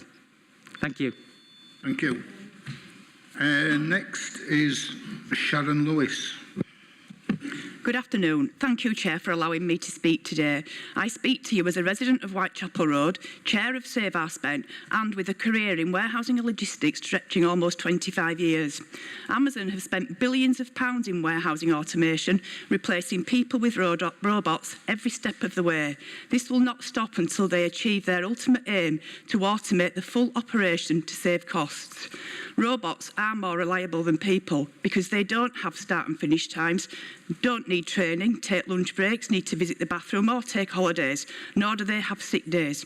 Programmed and maintained correctly, robots will produce consistent results all day, every day, for a fraction of the cost of staff. I want to explain to you how I know this application does not comply with MPPF 109 and the requirement to provide adequate lorry parking facilities. This warehouse entrance is via 2 lanes with a capacity of 20 HGV queuings before the gatehouse. with the plans for a drop and swap process, meaning trailers will be preloaded, ready for dispatch. I have printed images for you today that have been handed out earlier. One of the lanes is labelled Express Lane Kiosk. Experience tells me that that express lane will be dedicated to a drop and swap process. The secondary lane will be used by subcontractors bringing suppliers' goods to site. The result is the 20 parking spaces will reduce to 10. The application mentions 191 parking spaces and 82 loading bays that can be utilised for some vehicles arriving early. I can assure you the loading bays will be kept for loading and unloading trailers only. And both for health and safety and insurance reasons, there will be no on-site parking for facilities for drivers arriving outside the 2-hour window. Drivers will be turned away from the site. The applicant says drivers turned away will be advised not to wait on the roads close to the site. However, this is not in their control. Anyone using the M62 and Chainbar roundabout knows the frequency of the issues we all endure. HGVs will arrive late for their delivery window. Ask yourself, why would anyone return to a motorway that's blocked to access a service station? I can assure you they will park on local roads with no facilities. Some subcontractors operating on a set price for the job they will do will have no money to pay for the additional fuel or parking at local service stations or service stations up to 45 miles away, as the applicant suggests. Finally, Amazon recently closed older sites, the closest one to us in Doncaster. This site opened its doors in just 2010, meaning these warehouses have a shorter shelf life than the entire Kirklees local plan. Just 12 years after opening its doors, it's deemed no longer fit for purpose. This will be repeated as, I quote, Amazon continue to evaluate their network to make sure it fits their business needs. Thank you. Thank you. Next is Barry Lewis. Thank you, Chair, for allowing me to speak today. I am a resident of Whitechapel Road. In fact, my property is directly opposite the site. When the local plan was approved, I felt it had achieved a reasonable compromise between the requirement for employment and the protection of residential amenity. You can imagine how I felt when the leaflet from the proposal landed on my doorstep. It could not be further from the inspector intended for the site. No effective landscape buffer, or an entrance on Whitechapel Road, an application more than double the 10.68 hectares, which is absolutely no consideration for the amenity of the local residents. LP 24 expressly requires proposals to promote a good design for ensuring they provide a high standard of amenity for neighbouring occupiers. I believe this application fails to satisfy the policy for several reasons. One, the applicant acknowledged that adjacent properties would be impacted by headlights as vehicles manoeuvre around the site. Paragraph 10.249 of the officer's report refers to the momentary sweep of headlights and suggests they will be partially screened by existing fencing and vegetation on the opposite side of Whitechapel Road. In other words, the residential side of the road. Not only is the officer admitting only partial screening will be afforded, but he is also placing responsibility for this screening on local residents. What happens if that fencing or vegetation is removed? What screening will be afforded then? 2. The Department for Transport Manual for Streets, published 2007, defines Whitehall Road A58 as a high movement, low place function. Whitechapel Road, on the other hand, is defined as low to medium movement and a medium to high place function. The report states that while some streets are more important than others in terms of traffic flow, some are also more important than others in terms of their place function and deserve to be treated differently, i.e. Whitechapel Road. A traffic survey undertaken during shift change times for the whole of January, when combined with the traffic modelling for this site, will result in weekend traffic increasing by 400% in the morning and 300% each evening. Weekday traffic will increase by 133% in the morning and 200% each evening. Add this to the increase in traffic we frequently suffer each and every time the M62 or the A58 have traffic issues, as commuters use our villages as a rat run. Then add the traffic modelling for the Garden suburb in Clifton to be approved next week, which suggests a northern escape route via Scholes, which will see 220 cars per hour through our village. Combine all this together, Clifton and issues on the M62, traffic from this development, and we will see Whitechapel Road changing from a residential street to a duplication of the A58. This will result in risk to life. We will be prisoners in our own homes. How is that providing a high standard of amenity for our neighbours? Thank you. Next is Kieran Lewis. Thank you, Chair, for allowing me to speak today. I am a resident of Whitechapel Road. I was raised in Scholes, educated in Hetman Wyke, and I am now a teacher at a high school in Batley. I have big aspirations for the students I teach. I try and give them a good education that will lead them to gaining high-skilled, well-paid jobs, like the ones the local plan envisaged for this site, engineering and manufacturing, the exact opposite of what this site will offer. Paragraph 10.147 of the officer's report refers to the topography of the site and the cut and fill required to level it. There is no mention of the topsoil to be removed, a total of 115,000 metres cubed, roughly 7,000 earth-moving vehicles. Add another 2,000 vehicles bringing in the material to level the site, and that's before any concrete is even, is even poured.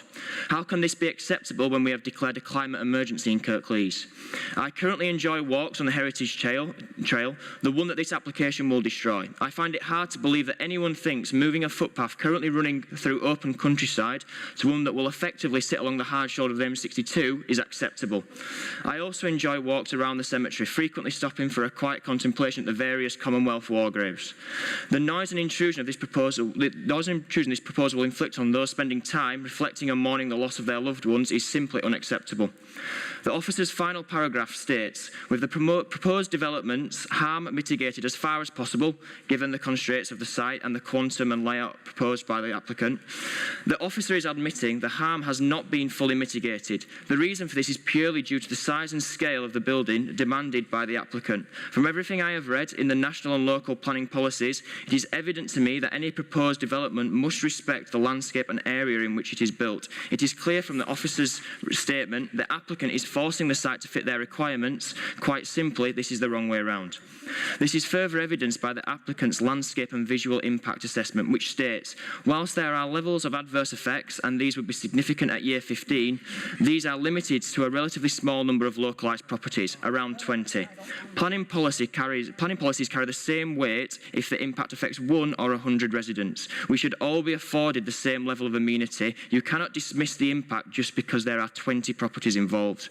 Quite simply, the proposal in front of you today is too big. The applicants are asking too much of this site. It makes no attempt to fit into the local area. In fact, it does the opposite. It changes the local landscape beyond all recognition. It will dominate the landscape for miles around, and it should be rejected.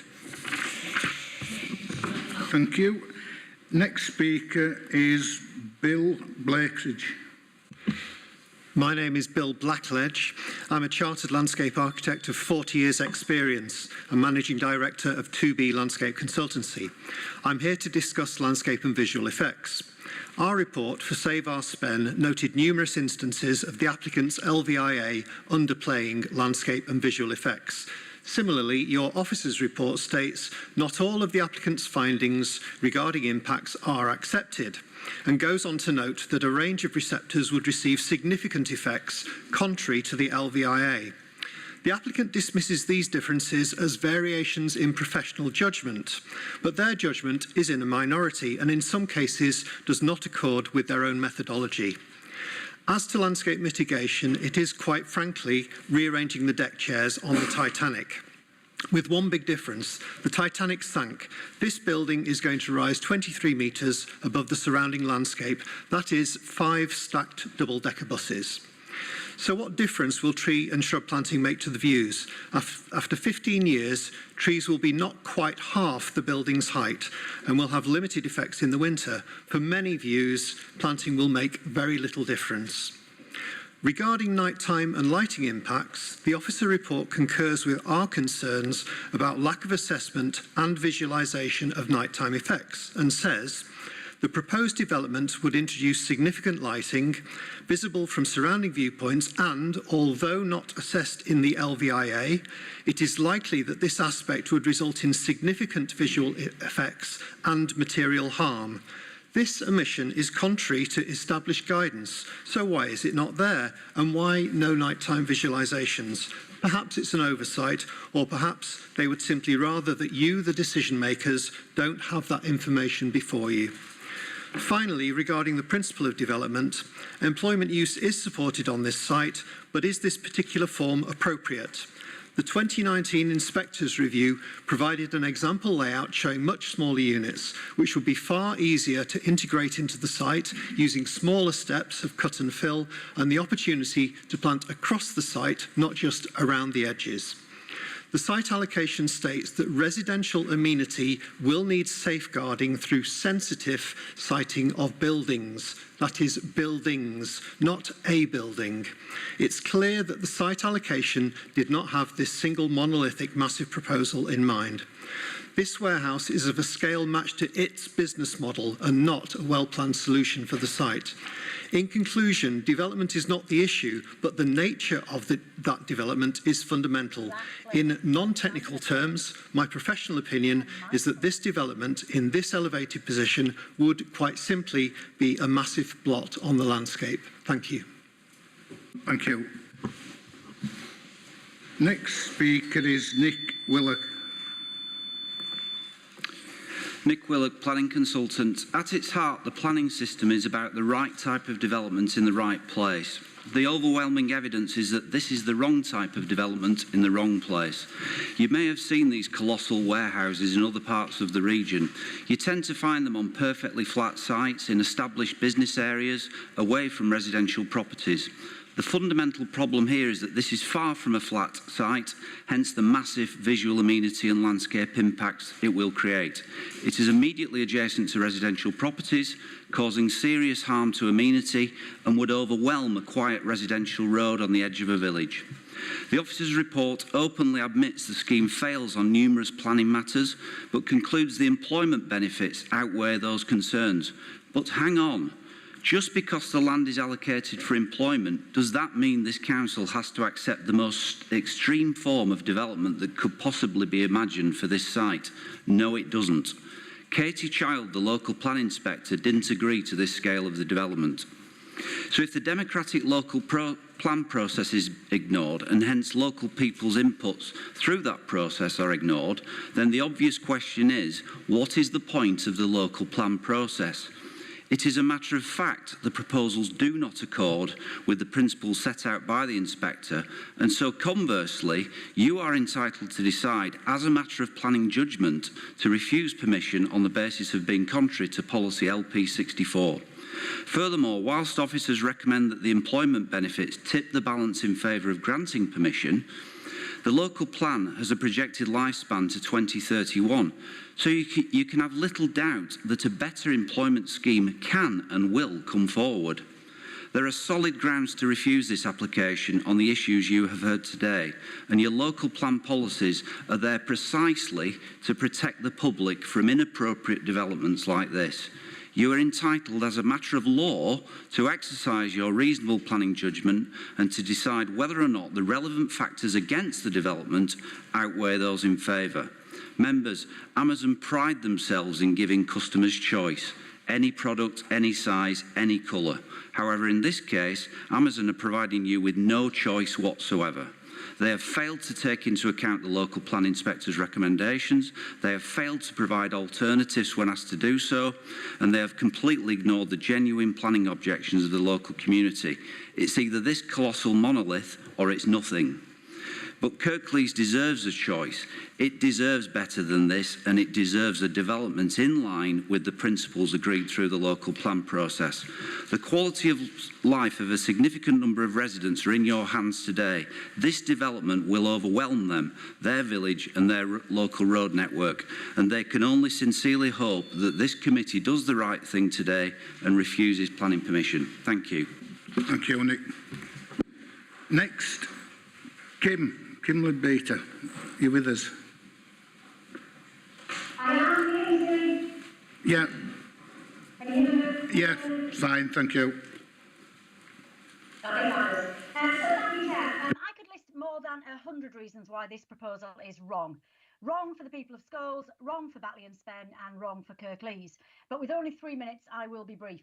Nobody disputes that this site is suitable for development. And of course, we all want economic regeneration, good, well-paid, skilled jobs, opportunities for apprenticeships and training, and fair recognition of trade unions. But does an Amazon distribution centre on this scale meet those objectives? I am more convinced today than ever that the answer is a resounding no. By the company's own figures, the number of skilled jobs and apprenticeships is dwarfed by warehouse operatives. And of course, we know that Amazon is openly committed to even greater automation in the future. Local residents have already told you of the air, noise and light pollution they would have to endure, as well as the visual impact of such an enormous monstrosity of a building. And on top of all this, there is the huge threat to the wider economy, which comes from the undeniable and dramatic impact that there would undoubtedly be on the road network. Local roads and Chainbar Roundabout in particular are already overloaded. You only have to use those roads at busy times on any typical day, as I and many of you do on a regular basis. It's estimated that there would be an extra 200,000 additional journeys every year by HGVs alone. Add to that staff traffic with a rolling shift pattern 24 hours a day, and no amount of road widening or whatever else is going to stop the inevitable gridlock. That directly affects the local economy, especially small businesses trying to meet their own delivery targets, as well as people trying to get to work, school or college. And I am deeply worried about the risk to pedestrians, especially children, on their way to and from school. And when it comes to the environment, the damage done by this development, by all that traffic and the emissions generated during the construction phase, is way beyond anything that might be mitigated by offset investments like planting a few trees. I applaud the Council's policy to declare a climate change emergency and work towards achieving a net zero carbon emission target, yet this proposal runs directly counter to that. And what about the health of our residents, the health of my constituents? I was flabbergasted to read in the report that while, and I quote, it is accepted that a development of this size could have implications for people's mental health due to the loss of green space, noise and disturbance caused by the development, and commuter stress caused by additional traffic, delay and disruption. Unemployment is also known to significantly impact upon mental health. Are we seriously being told that if the mental health of hundreds, even thousands of local people is damaged, that it's okay because an indeterminate number of people elsewhere feel better after getting an unskilled job in a warehouse? For me, it is clear that the very real, quantifiable and substantial damage to the health, well-being and safety of local families must take precedence over the unproven and questionable benefits in terms of employment, and dare I say it, the financial and other targets of the Council. I stress again, it is not a choice between this development and no development. If you make the right decision today, and if Amazon have to go elsewhere, I am confident we would see far more acceptable applicants coming forward for such a prime piece of land. And you would have done the right thing by the people of Scholes and the surrounding area, the right thing by the people of Batley and Spen, and I genuinely believe this acted in the best interests of Kirklees as a whole. Thank you. Thanks, Kim. Right, next. We've got David Benfell. Good afternoon. I'm David Benfell and I'm the General Manager of the Amazon Fulfilment Centre in Wakefield, which is a similar size to the one proposed in Cleckheaton.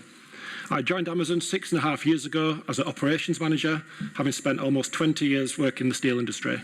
In those 6.5 years, I've been promoted to Senior Ops Manager and Site Leader, and now the General Manager, having opened the Wakefield site last year.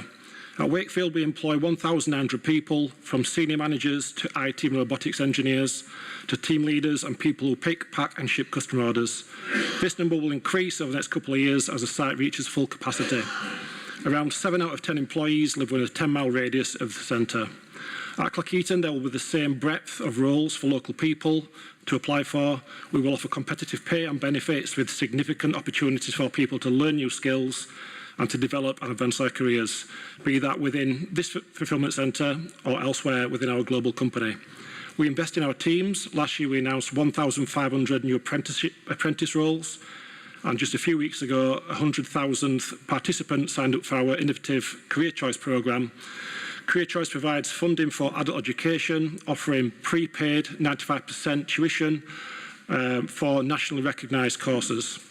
up to £8,000 over 4 years. Courses available range from accountancy to HGV drivers and software developers, and are designed to help employees pursue careers within Amazon or elsewhere.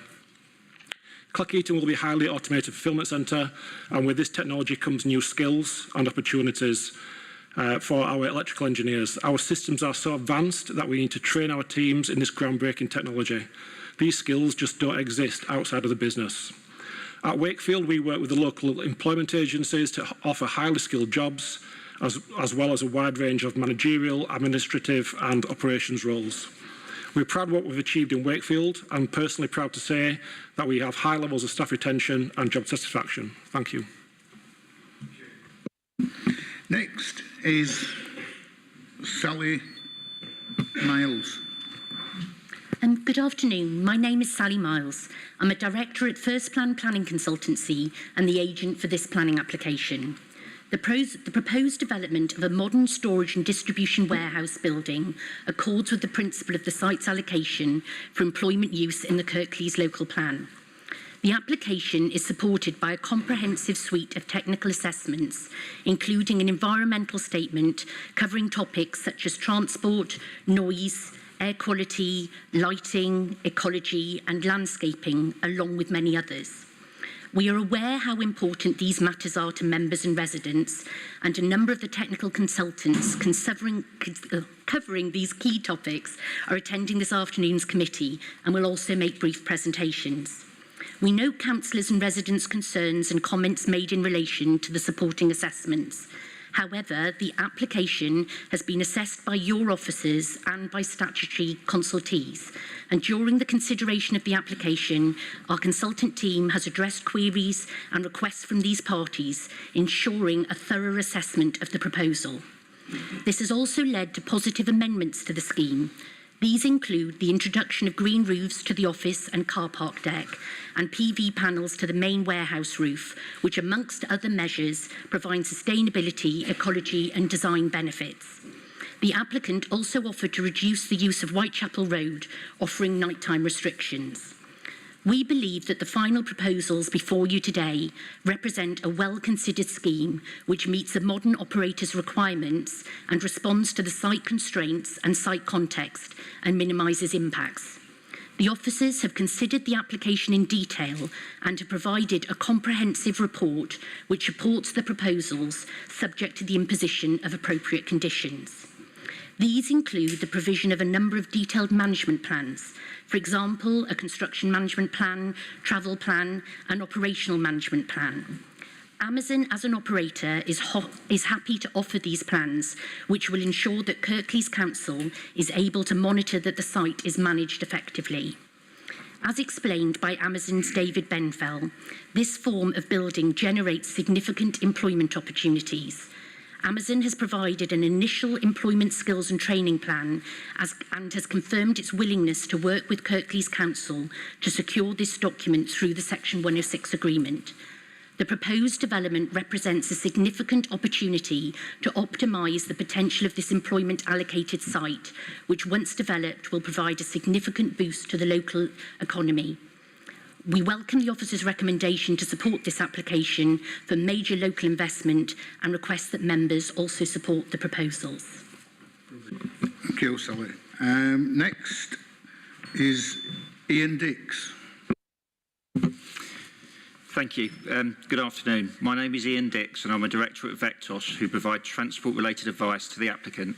Throughout the planning application process, there have been extensive discussions with council and national highway officers to ensure the grant of planning consent will not give rise to any significant transport issues and will provide benefits for all transport users. The application is supported by extensive assessment work based on the maximum number of staff and HGVs that could be at the site in any one day. This work takes account of all the committed developments agreed with officers, including in neighbouring areas and general traffic growth. The scope of the assessment was also agreed with officers. A comprehensive set of measures and improvements has been agreed. They include a new traffic signal junction on Whitehall Road with pedestrian and cycle crossings, and the majority of traffic, including all HGVs, will use this access. A new priority junction onto Whitehall Road with controls on the use of this access to minimise any implications for local residents. The access only being used by some staff, staff buses and emergency services. A multi-million-pound improvement scheme at Shane Bar Roundabout is proposed, which has benefits for all users of the junction. This has been agreed with National Highways and council officers. Improvements and contributions to improve local junctions around the site, contributions to parking controls and traffic management schemes should they be needed, improvements to pedestrian and cycle connections, a contribution of £1 million to improve and extend local bus services, and finally new bus stops and a contribution to improve existing bus stops. Independent road safety audits have been undertaken of all of the highway works proposed to ensure that they would safely accommodate future traffic levels. The scheme's have been designed to ensure there's sufficient provision for all HGVs to be accommodated on the site. The scheme does involve the diversion of the existing prow, but it also includes provision for a connection to Spen Valley Greenway and an additional route for pedestrians and cyclists to travel through the scheme. There are a series of documents which will manage the operation of the scheme. A travel plan to encourage the use of non-car modes of transport, an operational management plan to ensure the scheme operates in line with the assessment, including limiting traffic at peak times of the day, a delivery and servicing management plan to control HGVs and setting out how this will be managed in the event of any issues on surrounding roads, a car park management plan, and a construction traffic management plan, which will set out traffic during each phase of construction, together with how this will be managed. The proposed development is consistent with national and local transport-related policies, and therefore I respectively ask that planning consent is granted. Thank you. Thank you. Next speaker is Nigel Mann. Hello, my name is Nigel Mann. I'm a director at Tetra Tech. We've undertaken noise, air quality, lighting and odour assessments to determine the potential impacts associated with the development at nearby sensitive locations. Looking first at air quality, the application includes an air quality assessment undertaken to assess the potential impacts associated with the application site during both construction and operational phases of the development. The construction phase assessment has determined that the specific measures used to be implemented on the site during the construction phases to ensure a negligible impact at nearby dwellings. The assessment of vehicle movements through detailed modelling shows that there is predicted, using government guidance, to be a negligible impact at all sensitive locations along the affected road network. Our assessment was informed by traffic data provided by Ian's team, and comments have been made, although comments have been made regarding air quality assessment where predicted changes in pollutant concentrations between report revisions. However, these are explained by the changes in development traffic across the road network. The future assessment year changes as well.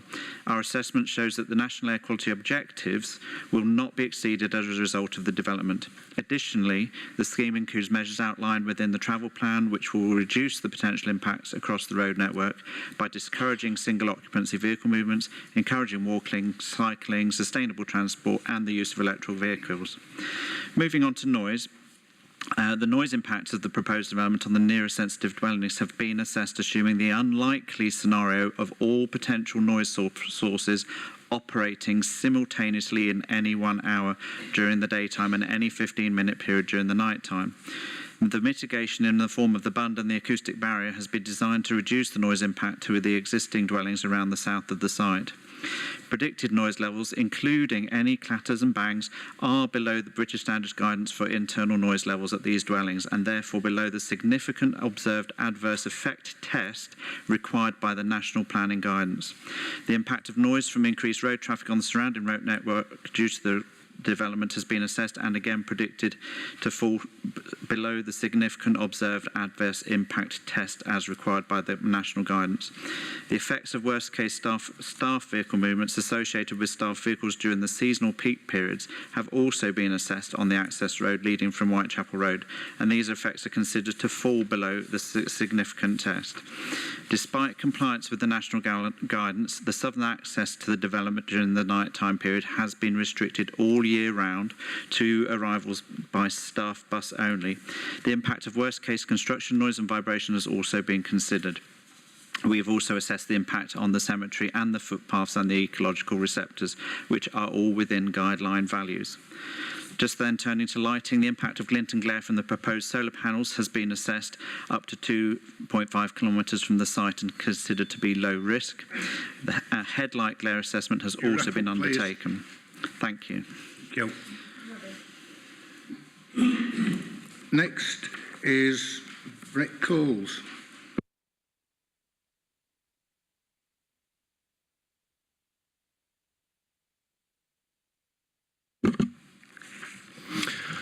Good afternoon. My name is Brett Coles. I'm a director of FPCR. I'm a town planner and landscape architect with around 25 years' experience of planning, design and environmental matters. FPCR have provided landscape ecology and arboricultural services for this project. The site, which broadly forms a series of arable fields, contains no significant, rare or irreplaceable features and is not subject to any landscape, ecological or heritage designations. The Council's landscape assessment concludes that the site is in a declining condition and urban fringe in character, suffering under the influence of major roads, and is no more than moderate in its character. Employment development, which includes B8 uses, is accepted within this landscape and within this site by its allocation within the local plan. Minimising landscape and visual impacts and maximising biodiversity has been an integral part of the design process. As an example, the building's elevation is designed with recessive horizontal grey tones. Darker grey tones for the lower parts of the building help ground it into the vegetative tones of the landscape.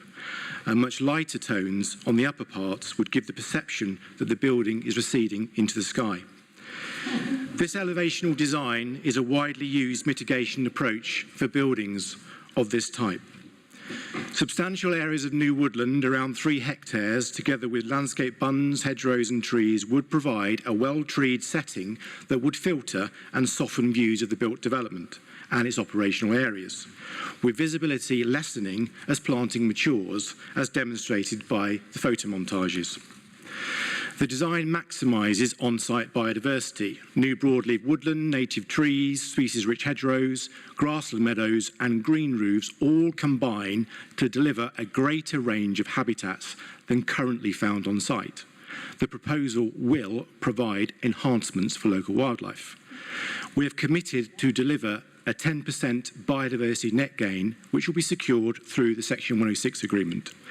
In conclusion, the project delivers a design mitigation measures that are either embedded within the project's master plan or secured through landscape and ecological management plans, all of which are considered to be responsive, well thought out and appropriate. Finally, it is noted that there are no objections from the Council's landscape officer, ecology officer, tree officer and the Conservation and Design Officer. Thank you. Thank you. Next is Neil Travis. Good afternoon. My name's Neil Travis, and I'm the Regional Director in charge of Amazon's operations in the north of England. I'm responsible for 11 Amazon buildings and over 15,500 employees. I've been at Amazon for almost 7 years, and like my colleague David, I joined Amazon in 2016 and worked my way up through the company, starting as a Senior Operations Manager. You've heard from David about the range of skilled job opportunities that will be available at Cleckheaton, and you've heard from the technical experts about the incredible efforts made to ensure that this facility is purpose-built for the site. I'm aware of the concerns some residential neighbours have had with our proposed building. We've sought to respond to any concerns and have worked with the authority to address any issues. Within our operation, we have an open door policy. If a member of the team has an issue, they can raise it directly with me or any other member of the leadership team, and that approach extends to our neighbours. If there's a concern, then we want to be aware of it and wherever possible deal with it. As Regional Director, I would like to highlight to committee members that we are good neighbours and take our social responsibilities seriously. As a quality employer with an excellent safety record and the most advanced workplaces of their kind, as a proactive partner supporting local communities through employee-selected charities and good causes, this year across my region we will donate hundreds of thousands of pounds to benefit many in society. As a good and responsible neighbour, we understand local concerns and seek to manage our operations accordingly, and we will establish a rapid and effective conduit to deal with any problems. To summarise, this proposal for a highly automated robotic warehouse will initially create some 1,500 to 1,700 full-time and part-time direct jobs, rising to 2,000 to 2,400 200 within 3 years. We will work with Kirklees and West Yorkshire employment agencies and, in line with one of the key goals of this Council's economic strategy, offer highly skilled robotics and engineering roles, as well as a wide range of managerial, safety, administrative and operations functions. It will also create several thousand indirect spin-off jobs locally and add over £170 million into the local economy. And as David and I can both testify, Amazon offers real career choices. This is a very significant strategic investment for Amazon and a major regeneration decision for your council. I hope the development plans, along with your employment merits, and local investment, will enable you to support your officer's recommendation to approve this application. Thank you. Thank you. Right. That's all speakers done. So at this point, I'm going to have a 5-minute break, but I want to remind objectors not to approach any council committee members. That's just protocol, that's how it works. So 5 minutes and that's it. Thank you.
YouTube and whoever's watching us?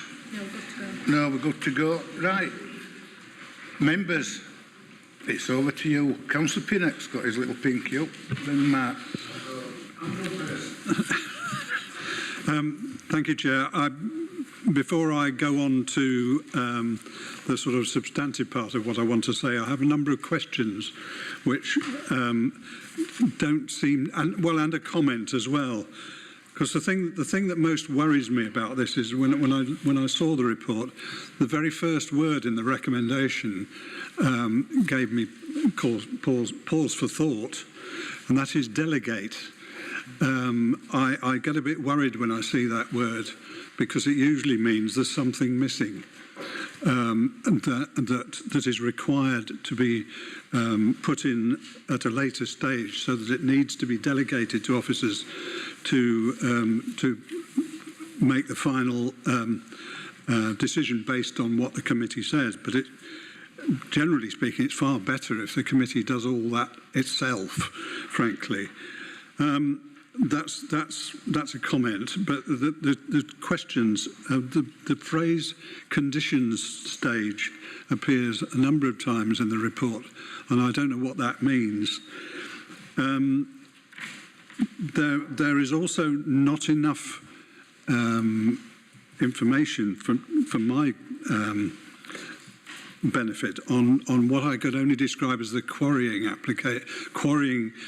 part of the development where the cut and fill is being carried out. On my time on planning committees, I've dealt with quite a number of quarrying applications, so I know the kind of things that need to be thought of. It doesn't look as though enough detail is given there, and I'd also like confirmed where the gas pipeline actually is, because I noticed that a footpath is proposed, footpath and cycleway is proposed all the way across the site, and it looks to me as though it goes over where the gas pipeline is, but I'm not absolutely sure about that. I need a map that shows me where the gas pipeline actually goes, and I might have got this wrong. There are things that I might have missed, but there don't appear to be any conditions relating to if archaeologically significant remains are found whilst this quarrying operation is done. What do you actually do? Presumably, it's like the intrusive thing, that it's a bit like that. You have to stop and see what it is. But I'd just like that confirmed. Thank you, Chair. I'll come back later.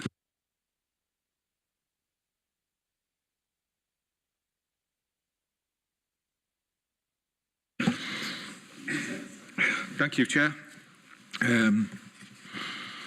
Few comments and questions reference to policy in the local plan. As I'm often reminded, my first gut reaction to this was, I think I was quoted as saying that it was a monolith and a monochrome licorice also, which unfortunately over the last 12 months my mind hasn't been changed. We have been quoted several times, sorry if I'm going to skip backwards and forwards here, but I've been writing notes for the last couple of days on this. But one of the words that, like Andrew mentioned, he had a couple of words that bothered him. One of mine is mitigating factors. It seems to be used quite a lot as far as employment here is concerned, and I remember very well on Moore Park at Murfield, another blot on the landscape of Kirklees, that we had mitigating factors for employment. And after all this time, we've still got 123,000 square feet empty on Moore Park at Murfield, and that was reference to policy, I think it was LP 48. So mitigating circumstances as far as traffic, I've got to be honest, I don't care what report, unfortunately or fortunately for people that do reports, they can always make them fit the circumstance or the outcome that they're looking for. But as far as the people that are living in the area, there's got to be no mitigating factors that's going to help them as far as additional traffic's concerned, whether that be the volume of traffic or the health risk suffered from the additional traffic.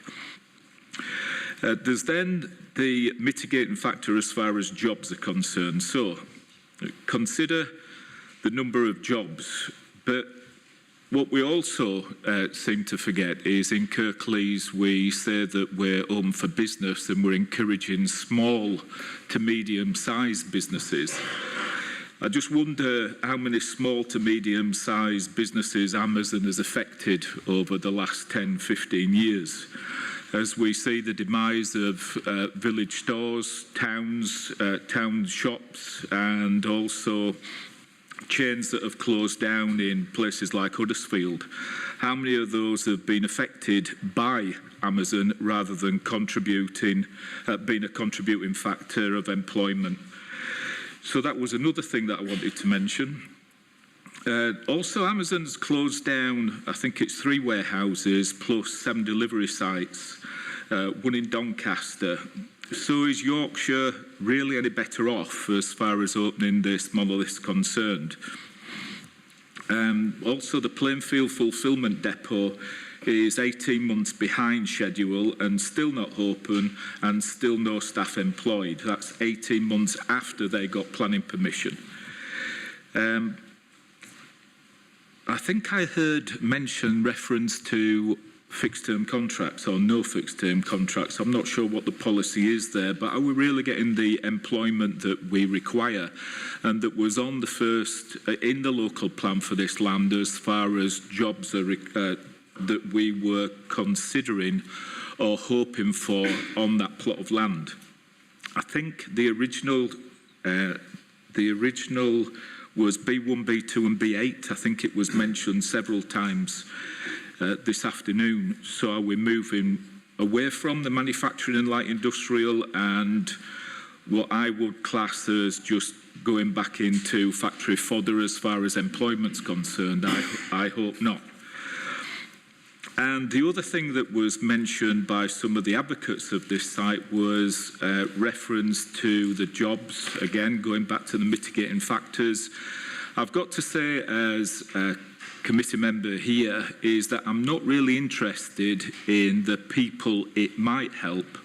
I'm more interested in the people that it will be a detriment to, which is the people in that side of Kirklees, Scholes, Cleckheaton, Birkenshaw, and we've also got small villages. I'm just trying to think of the other villages that will be affected. I apologise for them escaping me at the moment. But what I'm interested in is how that will adversely affect those people rather than what jobs it might create. The fact of life is that in Birkenshaw, where I live, which is only a couple of miles away from there, it's already affected by the backlog on Chain Bar. And we've already had improvements on Chain Bar, and it's made no difference whatsoever. So whatever the other improvements that are miraculously going to take place that's going to not affect the additional load of wagons and cars going to and from that site, I do not know where that will come from unless they take the roundabout altogether and just have it as a free-for-all. So that's the Chain Bar. The other things were, as far as the local plan's concerned, I've got to admit how sad I really am. I've spent the last 2 or 3 nights reading the local plan. And the things that struck me more than anything were Policy LP52, the protection and improvement of environmental quality. This has been written by officers only a few years ago, and I can see no protection and improvement of environmental quality. The next is Policy LP51, protection and improvement of local air quality. And again, I don't care what mitigating circumstances or what expert stands in front of me and tells me that there won't be any additional air quality deterioration. You put 80 wagons through that every half hour to an hour, and the additional cars for staff, that is going to be a mitigating factor. The next is policy LP47, health, active and safe lifestyles. The council will create an environment which supports healthy, active and safe communities. Don't see it in this project. Next is 13.4, trees policy LP33. The council will not grant planning permission for developments which directly or indirectly threaten trees. I see, and I've been told by the officer yesterday when we went to a site visit, that most of the trees to the right-hand side near Royds will all be taken down. Policy LP32, landscape proposals should be designed to take into account and seek to enhance the landscape character. LP64, inappropriate build. Well, I think that every single policy that I've read out there and touched on is contrary to what this site is offering anybody in the local area. Then we look at environmental. We take out the tonnage of soil that we're taking out there. A, carbon problem, it's carbon escape. B, putting concrete in. The second largest provider of carbon on the planet is building material, including concrete. We're then talking about putting vehicles on that plant, production of the building and the heating of that building, all impacting as far as the carbon's concerned. So we're just tossing that to one side as well to fit what we need. The next is written in the local plan, assess visual impact. I don't think I need to go any further as far as assessing visual impact in the local plan. So those are a few of the notes that I've made over the last couple of days, just touching on the local plan and then looking at this site. It fits none of the criteria of the Kirklees local plan, nothing. As only does it touch the employment side of it under the mitigating factors. And I think if we stuck to the B1, B2 and B8 of the local plan, then we'd be nearer to touching on all those policies that I've read out and also touching on the employment side. And that's all the reasons, Chair, why I'd move to refuse this planning application. Thank you, Chair. Councillor Armour. Yes, thank you, Chair. First of all, I'd like to thank the many local residents for their hopeful contributions today. They have really framed the situation, I think. This is an interesting and indeed in parts enticing proposal. It claims that the scheme will provide some 1,600 jobs in the opening year. That's at para 1014, and another 600 or so in following years. Obviously, this is a significant number to which much weight should be attached. But I note para 10(6), which makes clear job numbers cannot be enforced, they can't be conditioned, and we need to bear that in mind. I am aware, however, of media statements by Amazon making much of their intentions to introduce mechanical handling and order picking throughout their estate. And I note the comment at para 1012 specifically about fulfilment centres that, and the quote is, robotics are used at newer centres. This would, of course, be such a newer centre. And that was actually backed up by the regional director of Amazon that we heard from. Said it will be heavily robotised. Well, they didn't use the word heavily, so... And this does lead me to question the job numbers and indeed the quality of whatever jobs there are cited in the report. Such jobs as there are, I think, are going to be relatively low-skilled, with a very small number of robot operators and programmers who class as highly skilled.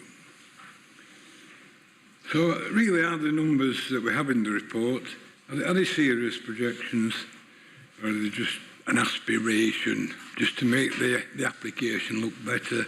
I don't know.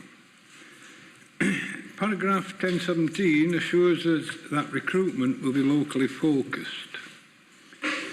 It then goes on to speak of a commute radius of now, in the pack it says 10.15. I'm reading that as meaning between 10 and 15 miles. I don't think it's 10.15 miles. So a commute radius of 10 to 15 miles. Given that BD19 is about 7 miles from Bradford city centre,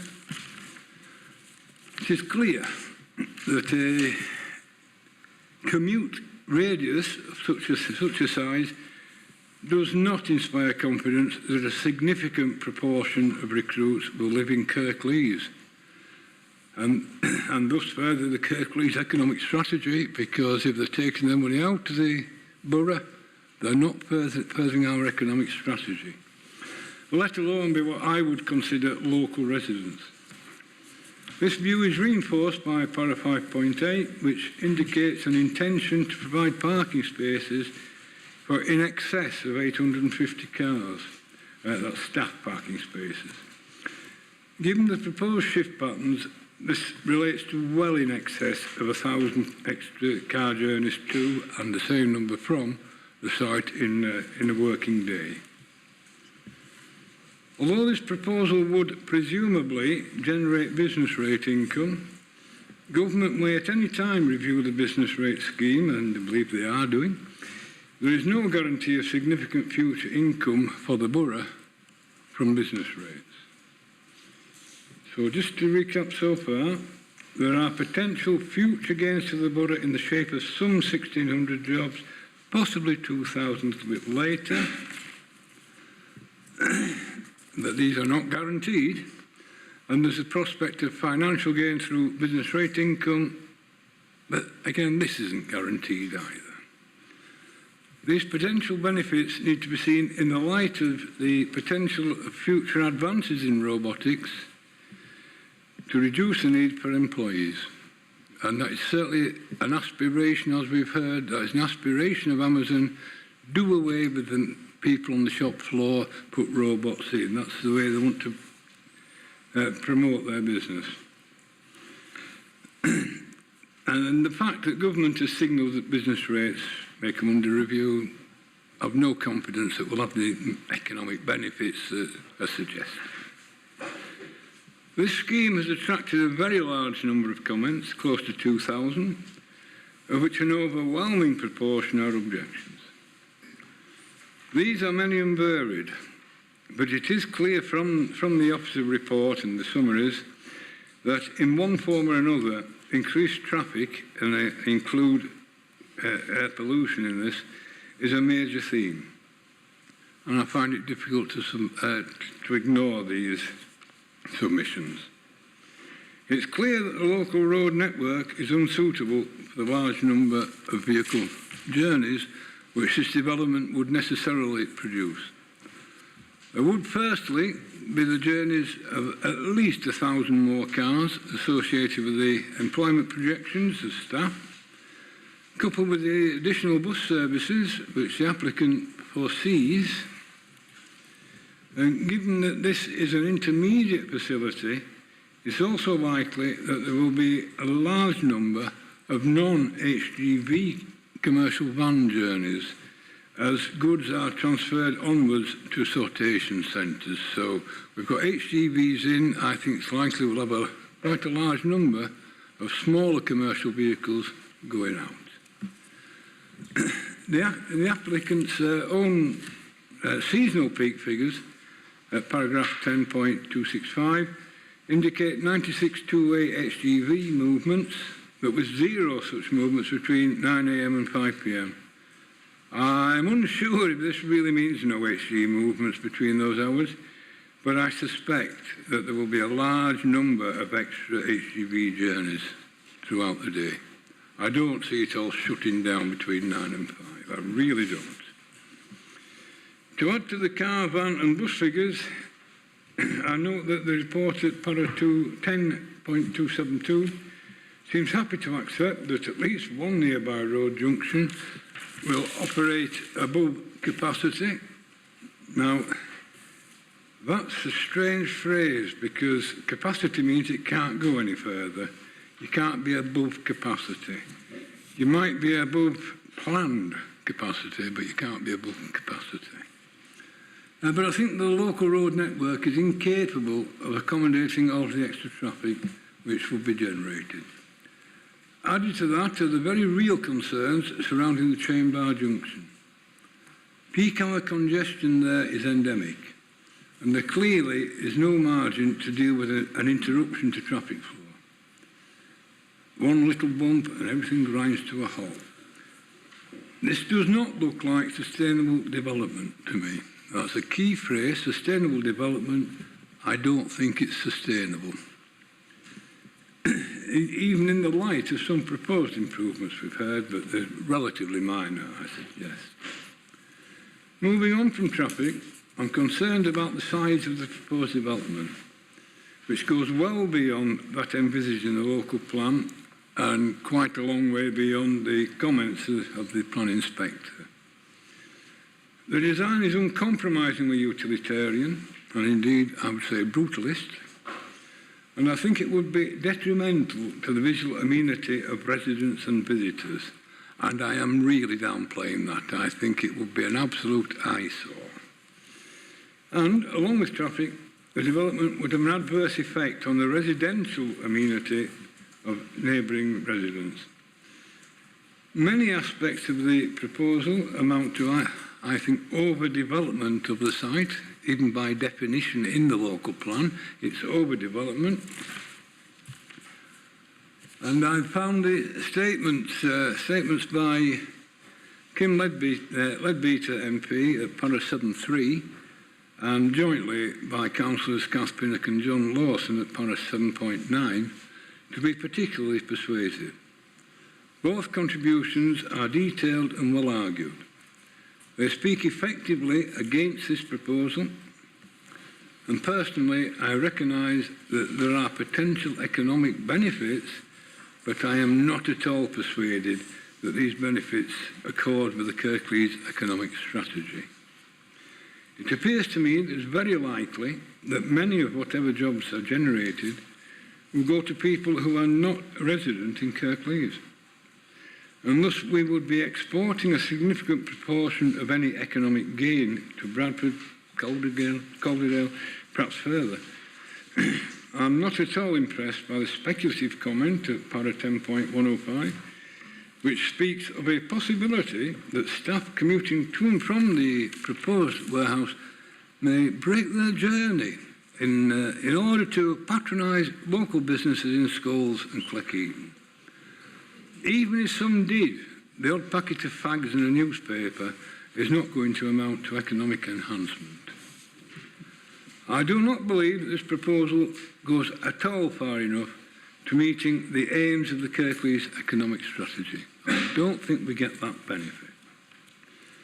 To sum up, in my view, this scheme brings relatively little to the borough and almost certainly much more to neighbouring authorities in economic terms. In return, we stand to lose a considerable amount of useful farming land. It's admitted that it's useful in the officer report, and with it a significant area of green field. The inhabitants will have their residential amenity degraded to a large extent, not least due to an excessive and, I think, unsustainable increase in traffic. Any putative gains go nowhere near far enough to outweigh these losses. I find the scheme significantly non-compliant with the range of policies. I'm opposed to it. Councillor Hawkins. Thank you, Chair. I'll start with some pleasantries, thanking the residents for coming and presenting today, thanking the applicant for the bravery and showing up today as well, and presenting to us, and thanking the officers as well for the report that they've put through. It's very comprehensive, and I do view it as being very balanced. I am unconvinced of its conclusions, though, I must admit. I was hoping hearing you're going on the site visit. I've been myself, but going this morning as well, and hearing from residents and the applicant would focus my mind and help me come to a conclusion. I'm still as conflicted as I was at 9:15 this morning when I first got on that bus. Very conflicted, Chair. But I do have a number of questions which I hope will help me come to a conclusion. One of the, in here there was an objection from Highways England that was withdrawn. Appreciate it's been listed in there, but there don't seem to be a reason as to why that's been withdrawn, whether there's something that has come forward that has reassured Highways England. I would appreciate some more information on that. In terms of the breakdown of employment, I believe one of the representatives referenced that there would be a mix of full-time and part-time. Is there, based on similar sites, is there a breakdown of roughly how much would be part-time and how much would be full-time? I'd be just interested in that. And in terms of the HGV usage, it's been mentioned and the issues that have been raised there. One of the comments that was made was 30 movements an hour, I think is what I've got, so that would be 1 every 2 minutes. And that's not, it will vary, obviously, either side of that, and God, if it's any more than that, I'd love to know how they manage that. But I'm just, so I would just appreciate a bit more detail as well about the movements and how that's been calculated and arrived. I appreciate it's been laid out in the report, but would appreciate that being fleshed out as well. Thank you, Chair. Thank you.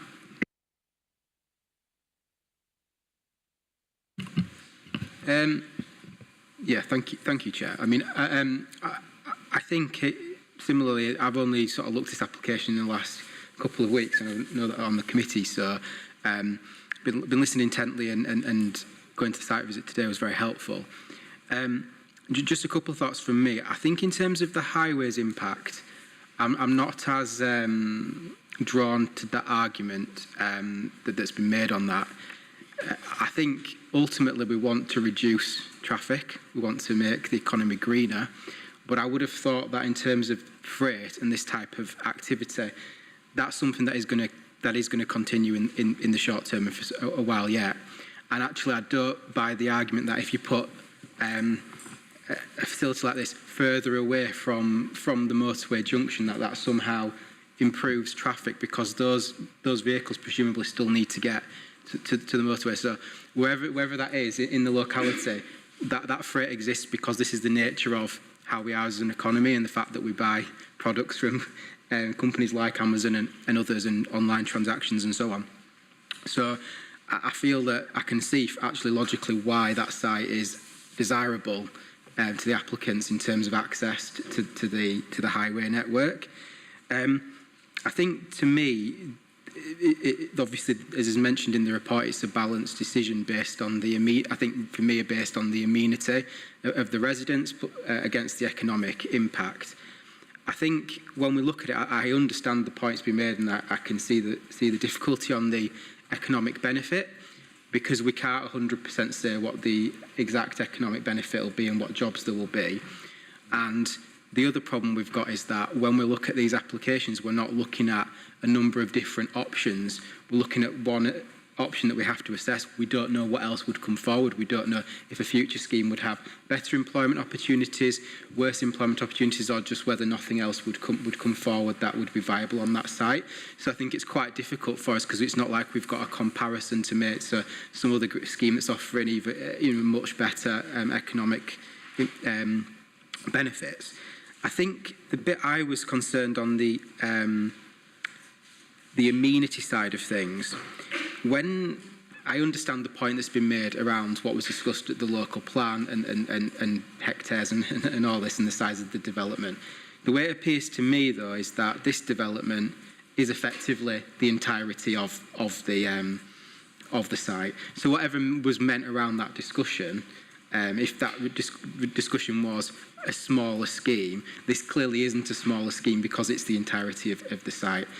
In the, well, see where it went to the pre-application, it was mentioned that in terms of the overall use of the site, it would be based on the amenity requirements and then master planning. And then later in the report, and I just want to clarify this on master planning, I know residents have been concerned that they've not been engaged in master planning, and I was unclear on the report because it sort of suggests that, yes, our policy requires that, but actually it hasn't really happened, but we're not sure it's enforceable. And I'm just unclear on that point because it just concerns me that we're saying master planning is the key requirement on understanding the scale of the development, but that doesn't perhaps seem to have been done fully. Or maybe I'm misunderstanding that point, but I think it's what I'd like a bit of clarity on.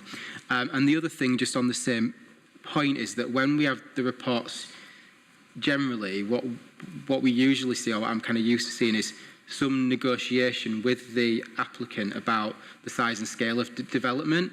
And maybe I'm missing that here, but I'm not seeing what discussions had been had around that.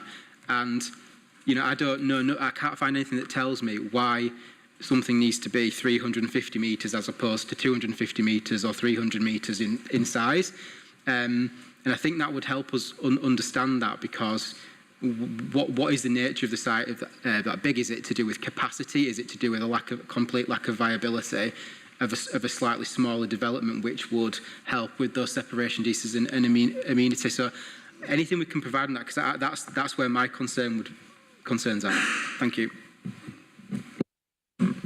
Right, Carol, and then Andrew, and then I'll bring officers in to answer some of your questions.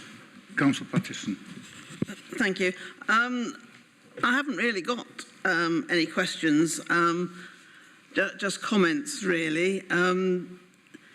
I've been sitting on this strategic planning committee for a long time, and unlike James, I mean, I'm hopefully pretty fully versed in everything that's been put forward to us today, both by officers, the applicants, and also local residents.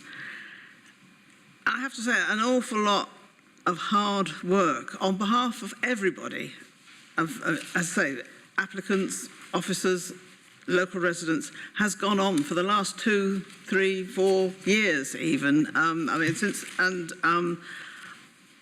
I think almost everything that I could possibly be concerned about has been covered or dealt with in this report and by mitigating circumstances.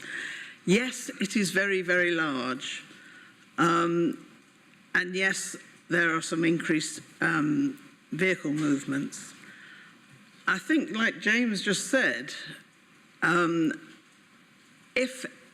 if we were to find a site like this for anybody, and it's not Amazon, and whether or not it's Amazon is not a material consideration. If it was further away from the motorway, it would cause more problems than it is here. I think so much has gone into looking at this site and dealing with all the issues that the size and the traffic, increase in traffic movements will bring. So much has gone into trying to mitigate that. I think that has been successful. I do think you would not get any improvements to Chain Bar, and I know how bad it is. I've been stuck in it for an hour myself before now. You wouldn't get those improvements without this development.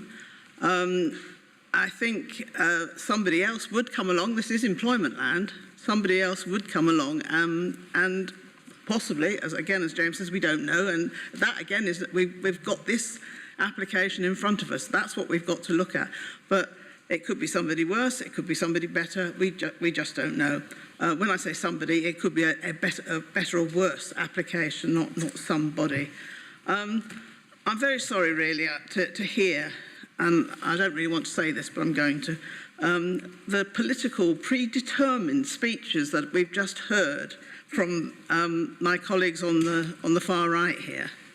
No, far right. I mean, most of it was not planning issues that we need to determine, and that's what I'm really actually quite upset about, because the people who live in Scholes and nearby deserve to have a proper hearing, and we hopefully are giving them that today. I've listened very intently to everything they've had to say, and I do want to hear what the officers have got to say in response to some of the questions. that have been raised.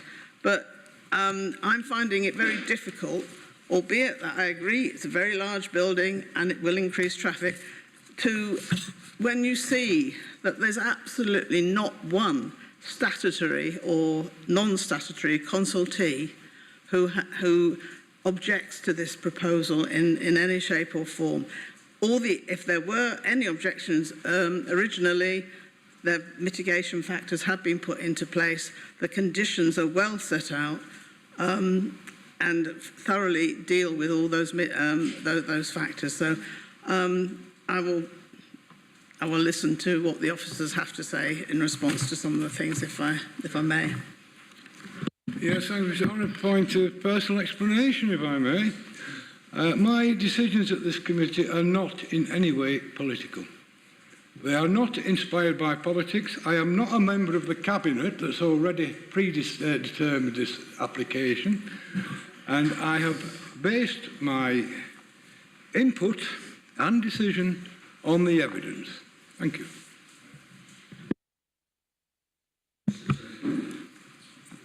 Thank you, Chair. Now, I've worked with Councillor Patterson a long time, and but I refute the suggestion that what has been said is motivated politically. Yes, you know, we're politicians, we're councillors. It's bound to be at least a bit political, because we are in that kind of environment. And to some extent, I would ask the question, well, what's wrong with politics in any case? It is the means by which we make choices. And I think that well, certainly all of us will do our best by our own residents and indeed by the general population of Kirklees in a forum like this. I unashamedly come down on the side of opposing this application, like my two ward colleagues have so eloquently put it, simply because it is, well, somebody said, a blot on the landscape, and one can't get away from that, it seems to me. It's all very well saying it's got to be near the motorway, and because it's near the motorway, it's all right. But there's more to it than that, very much more to it. Some while ago, the three of us ward councillors paid a visit to the Amazon site on the M18 near Doncaster, and I must say that I was extremely impressed by that site. It's a large area, it's got lots of roads around it, plenty of space. It's a different kind of landscape, a landscape of distribution, I might call it. You can't do that with this site. It won't work. It's not big enough. And I think that therein lies the fundamental problem that we've got, the fundamental issue that, as somebody has said, this building is not being fitted into the landscape. The landscape is being fitted not into the building, but outside the building. The landscape is actually being ruined by this building and all that's required before that happens. We're doing something wrong, actually, in relation to the NPPF, the National Planning Policy Framework, which says, fairly near the beginning of it, I think, that you should try and enhance the landscape. It says that in the local plan as well. This might be enhancing the landscape, but it's only enhancing those bits to the left after the building's plonked on it. There aren't very many of them either, including no buffer or very little buffer. That's something that is, as somebody said just now, are we ignoring the planning inspector and what was said in the inquiry and the local plan? I could go on to all sorts of other things, but because there is quite a lot that I really don't like about this application, and but I will let the officers have a chance, and we'll come back for round two. Sorry, no, I mean. Right, Matthias, do you want to kick off? Thank you, Chair. Before we answer the questions in detail, and Victor and the rest of the technical team give answers across the questions that are raised, I do just want to make it clear for everybody involved in the meeting, members and audience, we are here to make a decision on a planning application, and we make decisions in accordance with the development plan, unless those other material considerations indicate otherwise, and we have an open mind, and we've listened intently to third parties, spoken very eloquently, for and against, members now of engaging officers, and we continue to listen, and then you arrive at your decision for or against it, members, with that open mind. So on that basis, Victor, could you take the questions in turn and bring officers in as you need? Thank you. Thank you. Through you, Chair. I'll work backwards if that's all right with members. So starting with, I think, Councillor Homewood's questions regarding master planning, where residents, and the question was where residents involved in the master planning process. Just to give that question a bit of context, if I may, we did have a pre-application inquiry relating to this site and a very similar proposal to what's been seen today, and the case officer's pre-application advice letter dated 30th of June 2021 did say the master planning process would fix the precise position of the landscape buffer, which in turn would finalise the developable area. It's then absolutely appropriate to refer to the Council's master planning policy, LP5, in the local plan, which does say, I've got the wording here, master plans must involve all the relevant stakeholders, including, and then there's a list that includes the local community. The applicants did do some local consultation before they submitted their planning application, and also some more during the life of the application. Whether or not that greatly influenced the proposals that are now in front of the council today, I wouldn't want to comment on. Members, you can form your own views on that.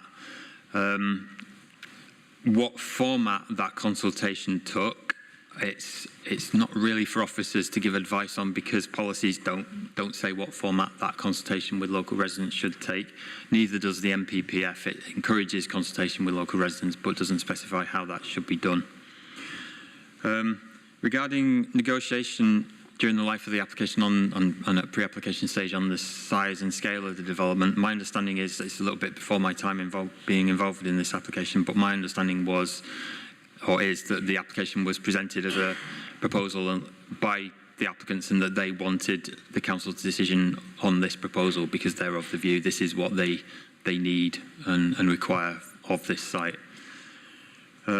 And yeah, it's for the council to make a decision on that proposal, on what's been presented today and what's before members. Councillor Armour, just on your query about the 10.15 miles figure, that is the figure that was given to us by the applicants. 10.15 does seem like an odd number to quote for a recruitment radius area. It wasn't, as far as I'm aware, it wasn't an intention to refer to 10 to 15 miles. On that, I would say, though, that, 10.15 miles around the BD19 postcode area is a very large area. It covers, I'd say, probably most of West Yorkshire. And we did put it to the applicant team that certainly initially we'd want them to recruit more locally in a more tightly defined area, and we suggested 10 kilometres around the application site. Also, we suggested more targeting recruitment of people who are long-term unemployed, long-term economically inactive, and also various other groups that aren't currently mentioned in the applicant's draft employment and skills plan, such as people who live with autism, and other disabilities. And also we requested some flexibility so that perhaps some less obvious groups who may not be so apparent and may not be obviously needing assistance on that front at the moment can be brought in and prioritised in terms of recruitment in the future.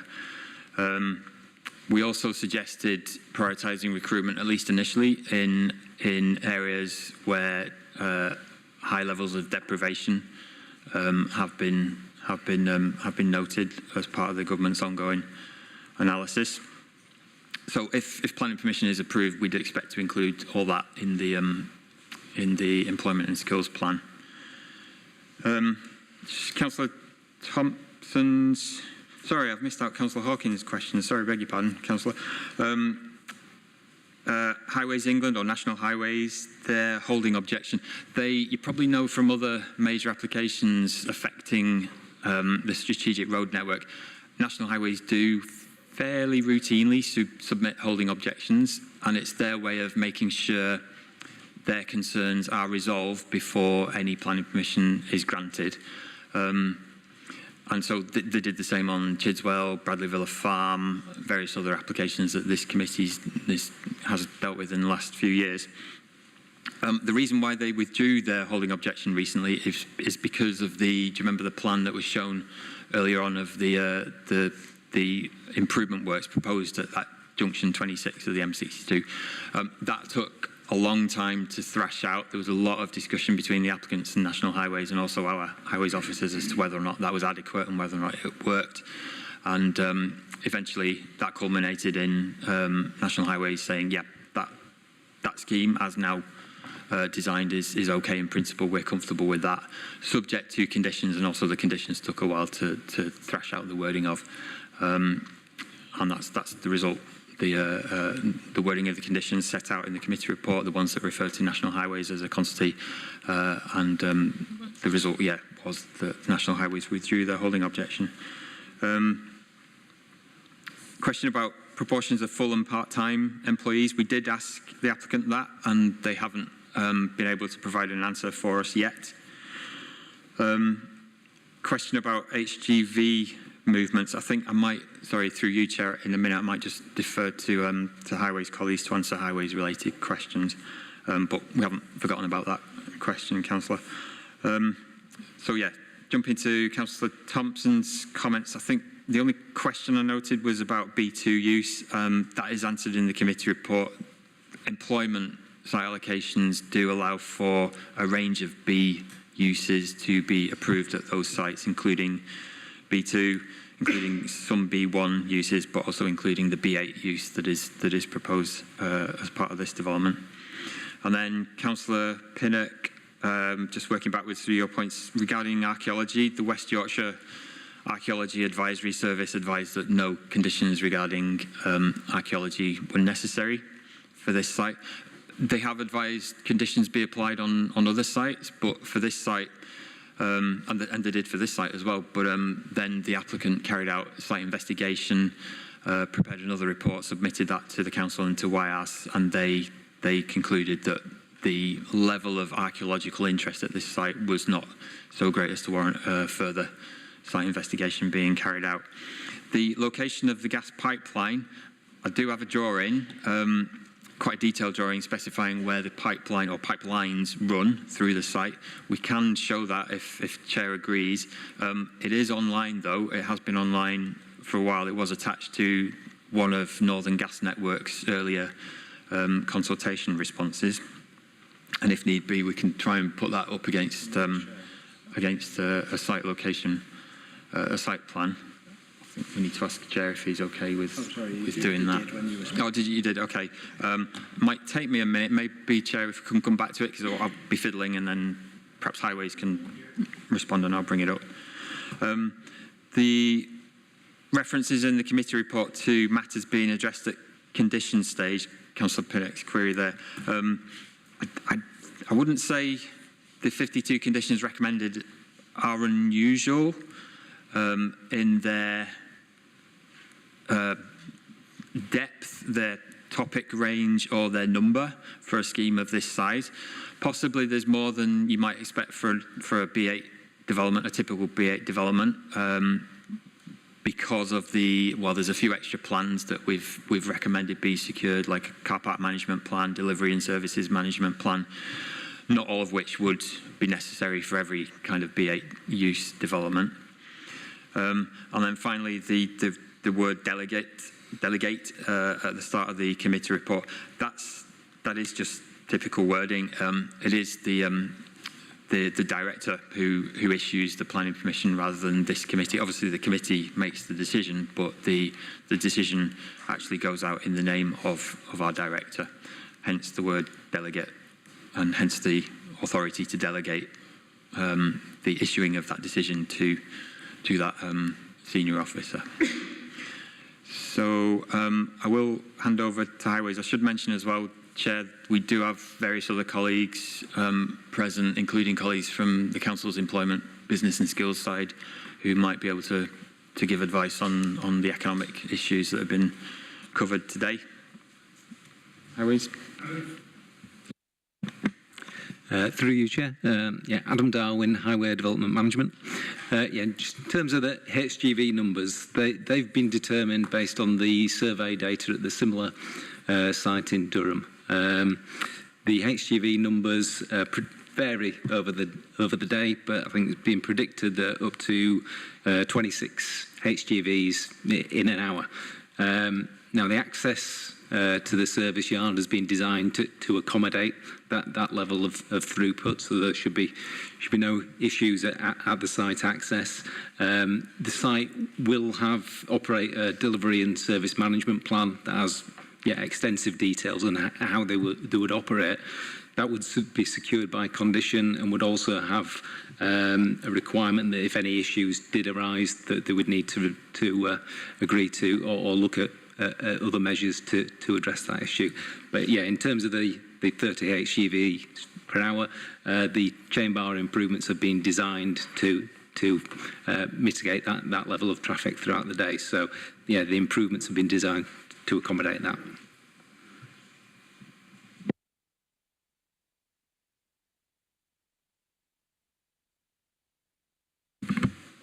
Right, through you, Chair, I will try and share my screen without causing an IT disaster.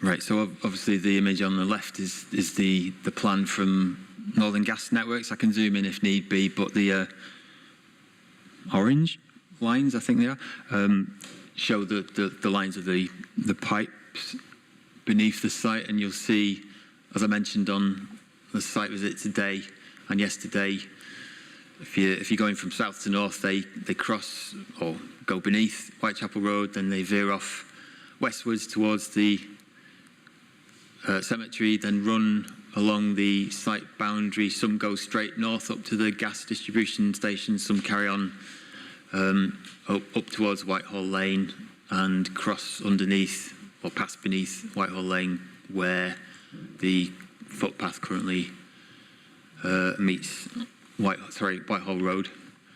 And then I've just shown the proposed site layout plan on the right. So I'm afraid my skills don't enable me to overlay one on top of the other, but hopefully comparisons can be made between the two to see how the pipelines relate to the proposed road through the site and vice versa.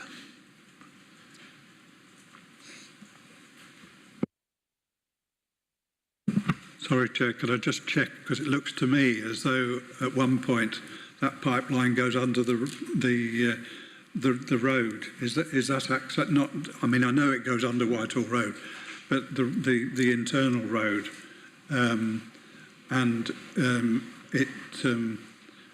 it's just not clear whether it isn't overlaid by something it shouldn't be overlaid with.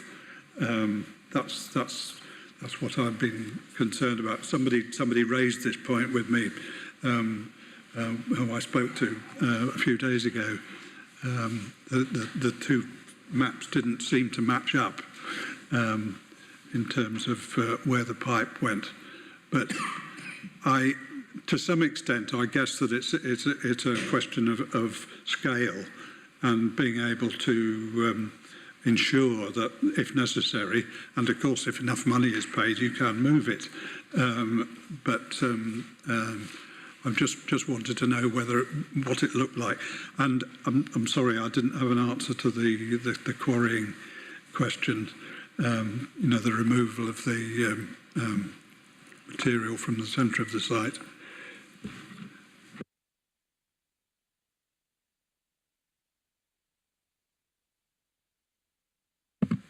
Through you, Chair, I think just comparing those two drawings, if I'm looking at the right part of the site as you, Councillor Pinnock, is it where the Whitehall Road entrance is? Yeah, there could be an overlap of the proposed road there. But we do have to give regard to the comments of Northern Gas Networks, who are the relevant consultee on this issue. And as mentioned in the committee report, they have withdrawn their earlier objection to the proposal. It does seem that they're comfortable with the development in terms of how it relates to their infrastructure. Apologies for not answering the question about quarrying. There is some commentary in the committee report. There was the cut and fill plan that I showed earlier on. There is the figure of 26,000, I've rounded down to the nearest 1,000, cubic metres of fill that would be brought into the site. There is also some commentary in the committee report and in the applicant's documents about whether or not there is scope for quarrying or mining of coal, an extraction of coal from the site, and they've concluded that it's highly unlikely to be viable, and the Coal Authority have said a similar thing. If there's any further questions on that, I can try and answer them, Councillor. Thanks, Chair. Well, it was the question really was what is the likely intensity of the work that's required to do that? Because, as I say, over my years on the committee, I've dealt with quite a lot of quarrying applications, and there's usually conditions relating to vehicle movements, because vehicles used in quarries tend to be rather large, and so on. And I may have missed it, but I haven't found anything in the report or the conditions to give me some information on that point. Something I was looking for last night as well myself. Has anybody got an answer for it? I think through you, Chair, I might have to hand over to Highways colleagues, but based on the cubic meterage, the volume of infill that will be brought into that site, a colleague who knows a little bit more about wagon load capacity than I do might be able to give some guidance on how many truck movements, HGV movements that would involve. Yeah. Sorry, through you, Chair. Yeah, just based on the levels of excavation and removal or import of material that they're talking about, I think roughly that might equate to around 2,000 HGV movements over the excavation period. So obviously, if you spread that over a 12-week period, you're looking at HGV flows that would be significantly less than what you would have daily from the operational phase of the development. If that answers the question.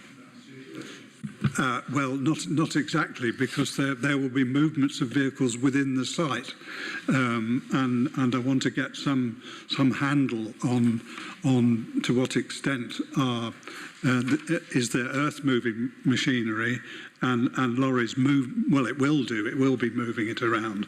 I'd just like more detail on that, because it has the capacity to be rather noisy and productive of dust.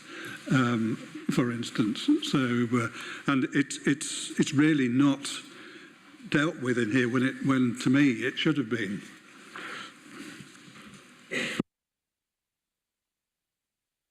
Yeah. I suppose there are a list of extensive planning conditions to cover construction management. There is a commitment in terms of monitoring and responsibilities from the council for its environmental health functions. The question I would ask back, or my response back, is that is a very significant level of construction management detail. That does it go to the heart of the matter here? And I understand you want to know, Councillor Pinnock, but actually does a decision maker need to know that? You've got the fully worded out planning conditions to take you through the construction phase. We're really keen to pick up your thread that you've introduced around applicants and developers engaging with the community as part of their construction phasing. They're in the room. If permission's granted, if they move on to site, that will be a key component of engaging with the community before they submit their construction management discharge condition, and we will be looking to see that's been done. I can't give you an precise location, but you're right, vehicles will be moving around, earthwork machines will be moving around. It's part of the construction process, but is it appropriate to control it through a planning condition? Yes, it is, because it's an amenity impact. Thank you, Chair.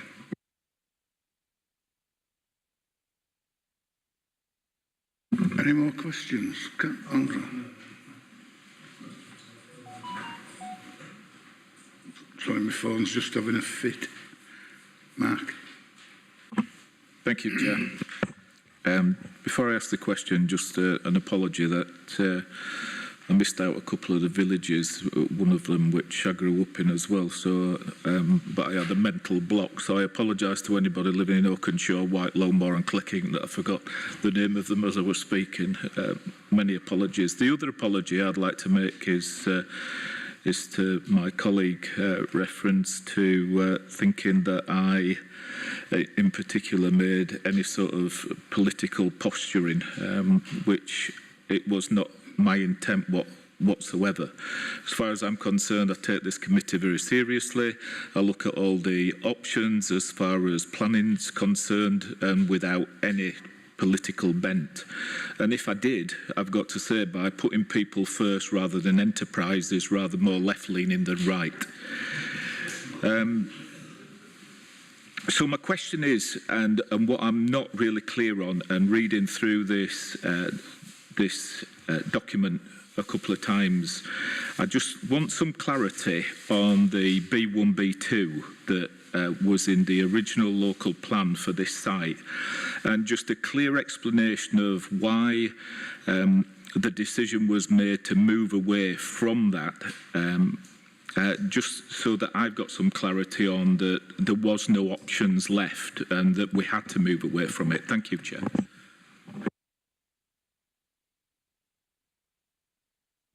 Yeah, we'll bring in the group leader for the planning policy so you can hear it from that context.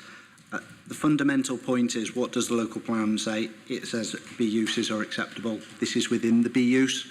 So I can explain where we came back from what was in the plan discussion, but it's what's in the plan. And if the plan says it can be a B use and this is a B use, I don't really think I can say anything more than if they're applying for B, it fits within that. Thereafter, it's the scale massing impacts. That's where I'll come from. Well, Steve, if it's all right with you, Chair, can we bring Steve Wright in, and then you'll hear it from the group leader of the planning policy group. Thanks, Steve.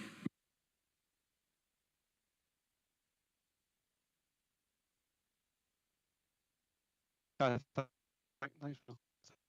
Through you, Chair.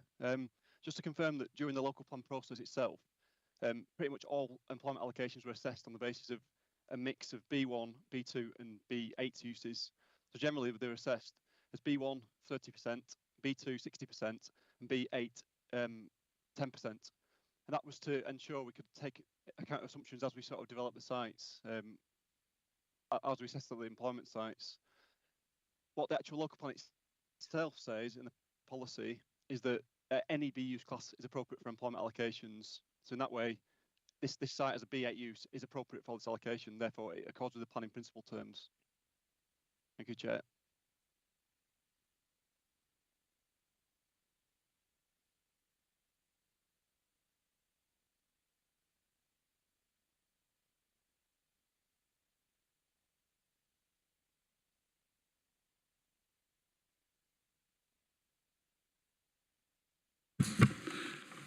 Thank you, Chair.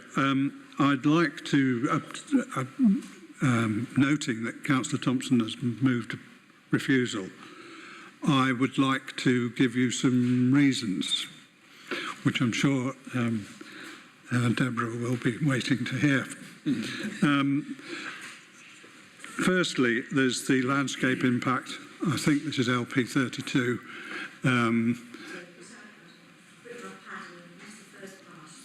Landscape impact.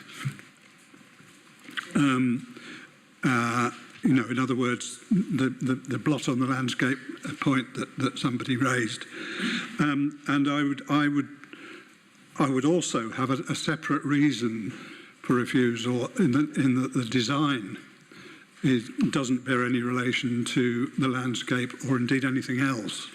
When we are specifically enjoined both in the local plan and in the national planning policy framework to respect the local area, the local buildings, local whatever, and it doesn't do either of those two things. Next, residential amenity, and there is a threat to residential amenity largely because of the first two reasons, that it's using too much of the site, therefore there is no room to provide a buffer or indeed sufficient, although I accept there is some, amenity planting and other arrangements to try it and do something about it, but I don't think it cuts the mustard at all. Another reason is to do with the amenity of the cemetery. And this was mentioned particularly by Councillor Smage, but also by some other contributors. The fact that there is this huge building very close to the cemetery it doesn't do anything for the calmness and peace that it is quite a good idea to have around a cemetery. Now, I'm going to try and get a highways reason into this. I might have a great deal of difficulty, but bear with me a moment. We as a committee have been dealing with applications on the waterworks site for quite some time. And at the last meeting, we refused an application partly on the grounds of the growth of traffic from this application that we're deciding today. But the point is that we know already how much traffic, roughly speaking, uses Chain Bar Roundabout, and this has not added to it yet the traffic from the waterworks site. That's not happened yet. And then we are going to add all the traffic from the Amazon site. So whatever it is now, the amount of traffic wanting to use Chain Bar Roundabout is going to be more than it is at present. Now, I'm sure I'm going to get shot down on this one, but it's the one reason that a lot of local people would recognise as a reason for refusal, because they have to negotiate Chain Bar Roundabout on a daily basis. Talk to any Arriva bus driver as well, for instance. They have to negotiate it every day. Then there is a reason that Mr. Willock mentioned relating to LP 64. I've thought about this for quite a while, and because we've got an application here that appears not to respect what it says in the local plan, I think again, somebody's going to say you can't do that, but to me, there are grounds for including that. I have two more: master planning and biodiversity net gain. But I'm given what it says in the report, I'm not sure whether I can get away with those two. Master planning, because a master plan hasn't been done, although it's true that a lot of the things that would be in a master plan have been in some way or other dealt with, or not. by the applicant. And I note when I look through this that 6 out of the 15 requirements have not been complied with. Some of them don't apply, but biodiversity net gain, you can't do it on the site, and you also don't appear to be able to do it anywhere near the site, which is how we end up with the suggestion that it goes to Spen Bottoms, which is well over a mile away.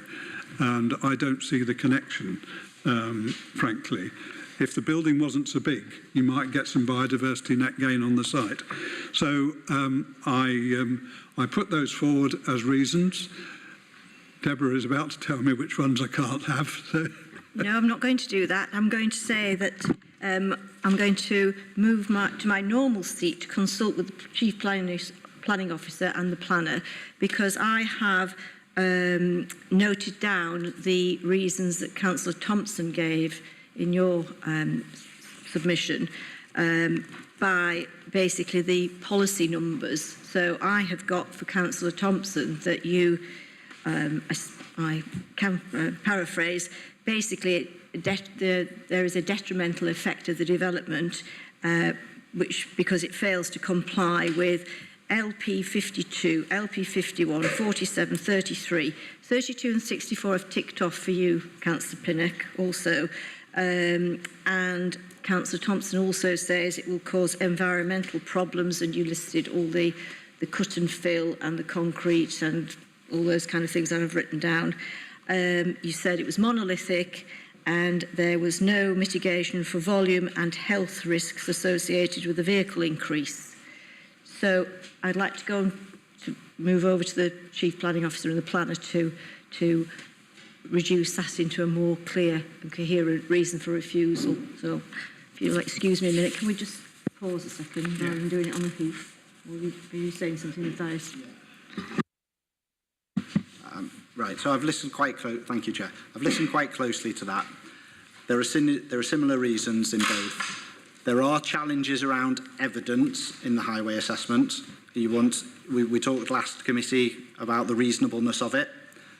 I stand by that. I think that's a very difficult one for you to evidence and substantiate, but it's your reason.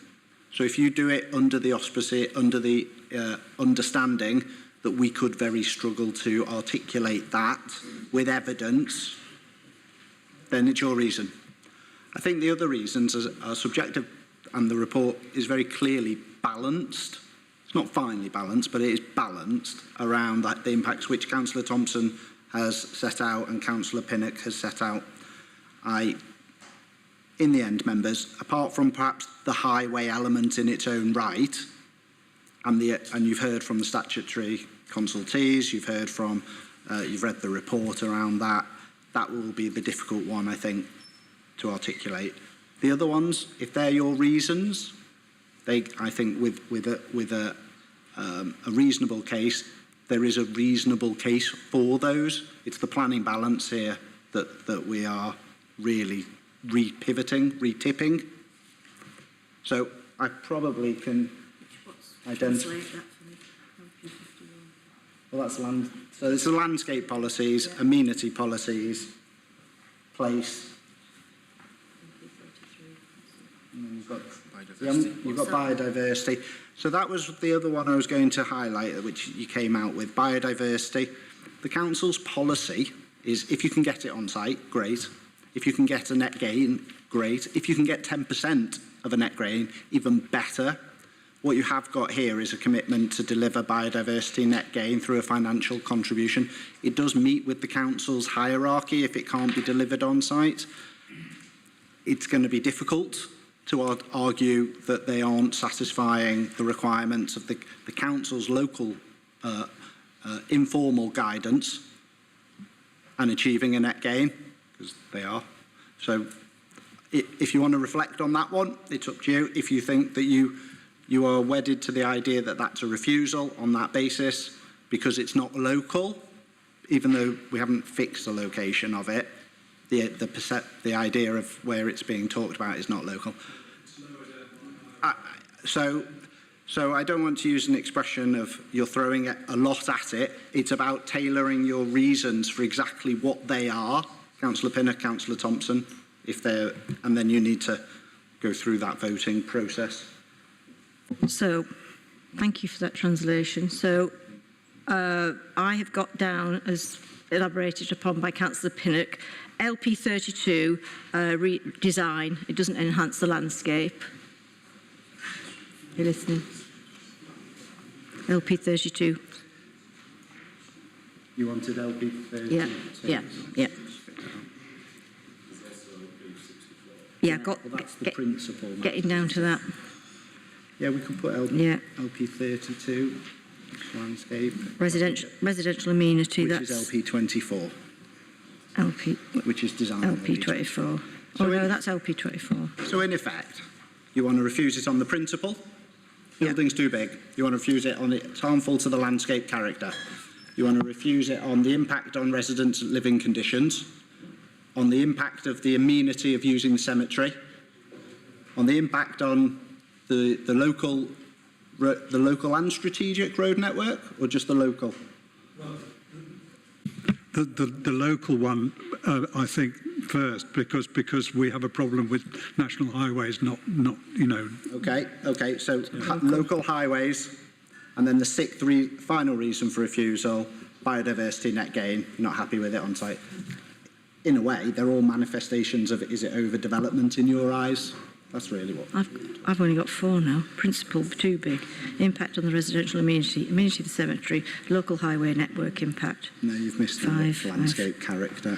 2, 6. Landscape character. Yeah. Right. Okay. So before you move on that, I think one of the key elements of this application, which hasn't necessarily received a response to some of the questions around jobs, what are they? Are they good jobs, in inverted commas? What are the benefits of those jobs? Is it possible to bring in the Council's Business and Skills team, Chair, so members can hear that? We've set out what your reasons, Councillor Pinnock, are. I think Councillor Thompson's agreed. But before everybody arrives, is that fair with you, Chair? So we've had a rounded discussion and maybe move to a decision. Just a minute. Just before Chris comes in, I've got Councillor Pattison, Councillor Taylor, and then Councillor Armour to come in. You're flopping your hands about that much. I'm frightened you're going to take off. But that's batting order I've got.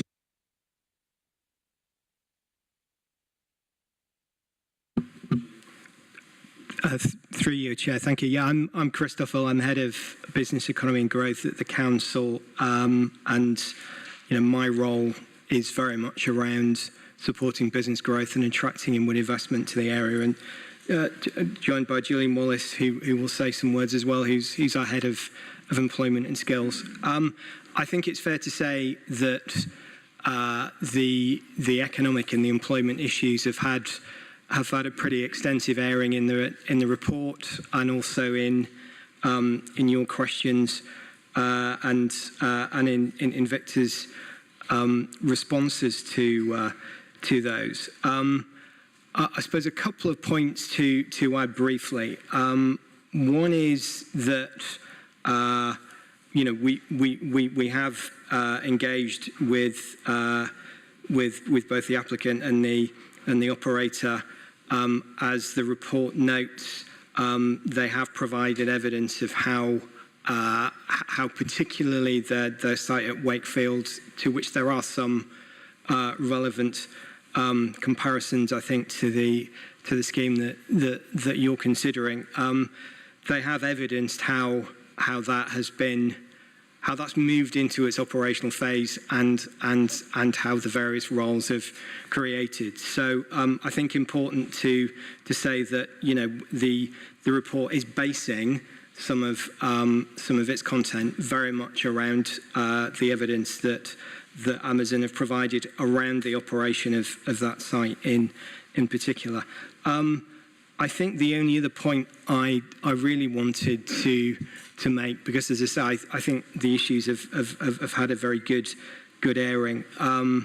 There was mention earlier in the I think Councillor Thompson's questions around the Kirklees economic strategy and We've also produced an employment and skills plan which underpins that, which was approved by Cabinet last year, and again, as the report says, a social value plan and strategy which was approved last year.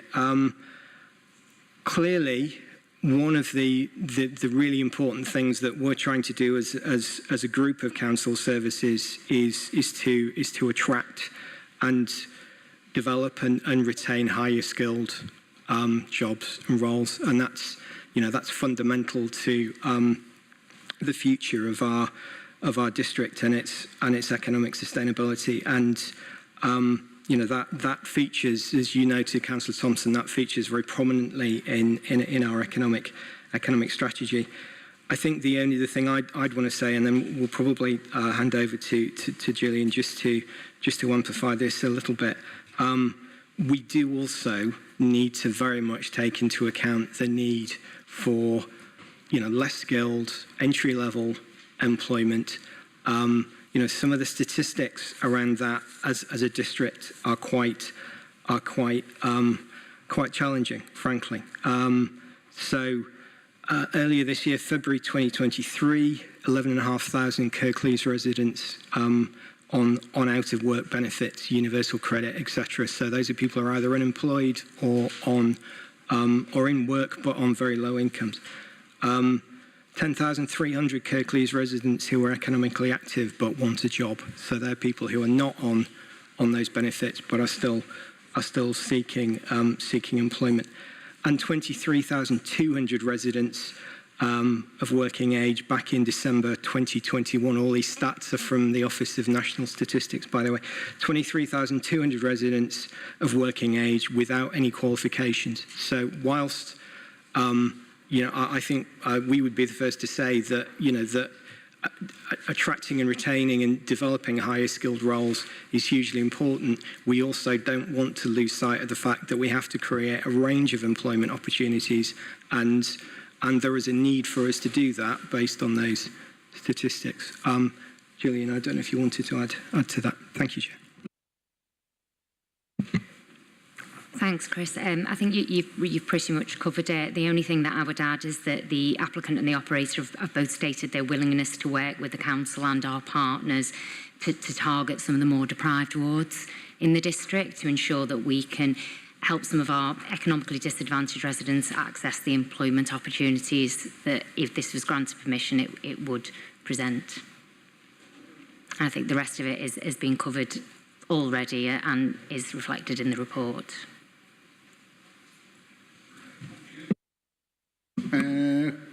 First off, it's Councillor Pattison. Thank you, Chair. Well, what I was going to say has actually just been said, that we do need employment land and employment to be created on those sites, and we do need a range of employment opportunities as well. And also, this application, we've actually stipulated that we want to see apprenticeships highlighted in the work opportunities that there are there. So that was going to be my comment, but I was also going to say that I would like to agree or to the officer recommendations, or move the officer recommendations in terms of this application. Thank you. Thank you. Kyla. No, sorry, I was just going to ask if we could hear from the business point of view. My question's been answered. Councillor Armour. Yes, thank you. It's quite a simple question. Excuse me. Is lack of compliance with the Kirklees economic strategy a material planning consideration?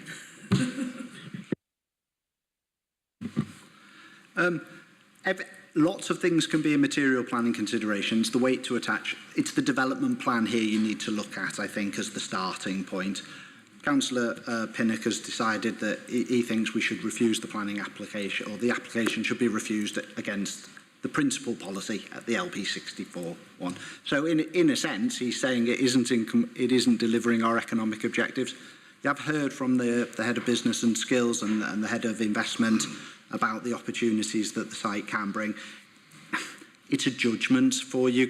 If you think it is contrary to it, you can probably look and find some text. If you think it's in support of it, you can look in there and say, well, it's generating full-time employed jobs for training opportunities, apprenticeships, all the things that big employers do. It's for you. You're the decision maker. You have the harder job here than I do, I have to say.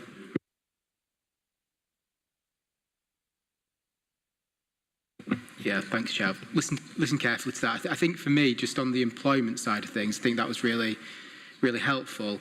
And I agree with what Councillor Patterson was saying, is that, you know, we do need all types of jobs. And I think looking at the actual proposals here, and I know this is not relevant to the planning thing, but I think for me, it's not about whether the job's skilled or unskilled as such. It's about what the wages are.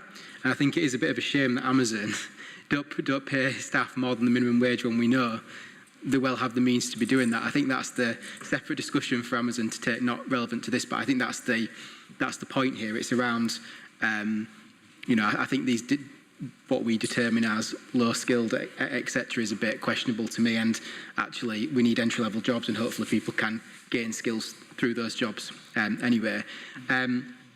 So I think from what I've heard is that element around employment is pretty critical, as is set out in the report. I do, as I've said before, have some concerns around the amenity elements, but I think it is a balance, as has been said. And I did listen to what the reasons for objections were from other colleagues, and I feel that quite a few of those things I didn't quite agree with to the extent that they were set out. I think there is a balance on there. But based on listening to it overall and the mitigations that have been set out on the office and taking on board the advice that the officers have set out for us, I will second Councillor Patterson to move approval of the officers' delegated authority. Right. First on the table we had the proposal to refuse. So we shall take that first, but... So can I read out for the record the reasons for refusal are, one, contrary to the principle, it's too big, LP 64. 2, an unacceptable impact on residential amenity. 3, unacceptable impact on the amenity of the cemetery. 4, unacceptable impact on the local highway network. 5, biodiversity mitigation not achieved. 6, a landscape character not respected. Is that? Can you add to that if necessary? Well, yeah, it was. I think your first reason is the landscape character, the design. So design, principle of the building, impact on residential amenity, impact on cemetery amenity, impact on local highway network, and you said master planning as well. Contrary to LP5 is your 6th reason. Holding hands up, so that must be true. Six reasons. And sorry, biodiversity net. I made that 7. Do you make that 7? Biodiversity net gain, highways, local amenity, cemetery amenity, principle of the building, impact on landscape setting, master planning. 7? 7.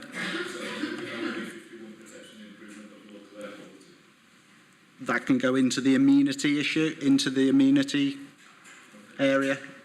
So the policies you identified, yes.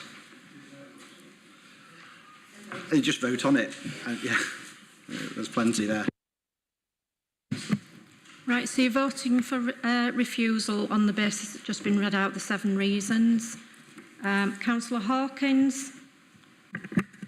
4. Councillor Homewood? Can you put your mic? Against, yeah. Against refusal, yeah. Councillor Patterson? Against. Councillor Pinnock? For. Councillor Armour? For. Councillor Thompson? For. Councillor Hall? Against. That's carried, Chair. 4 votes to 3. That has been refused.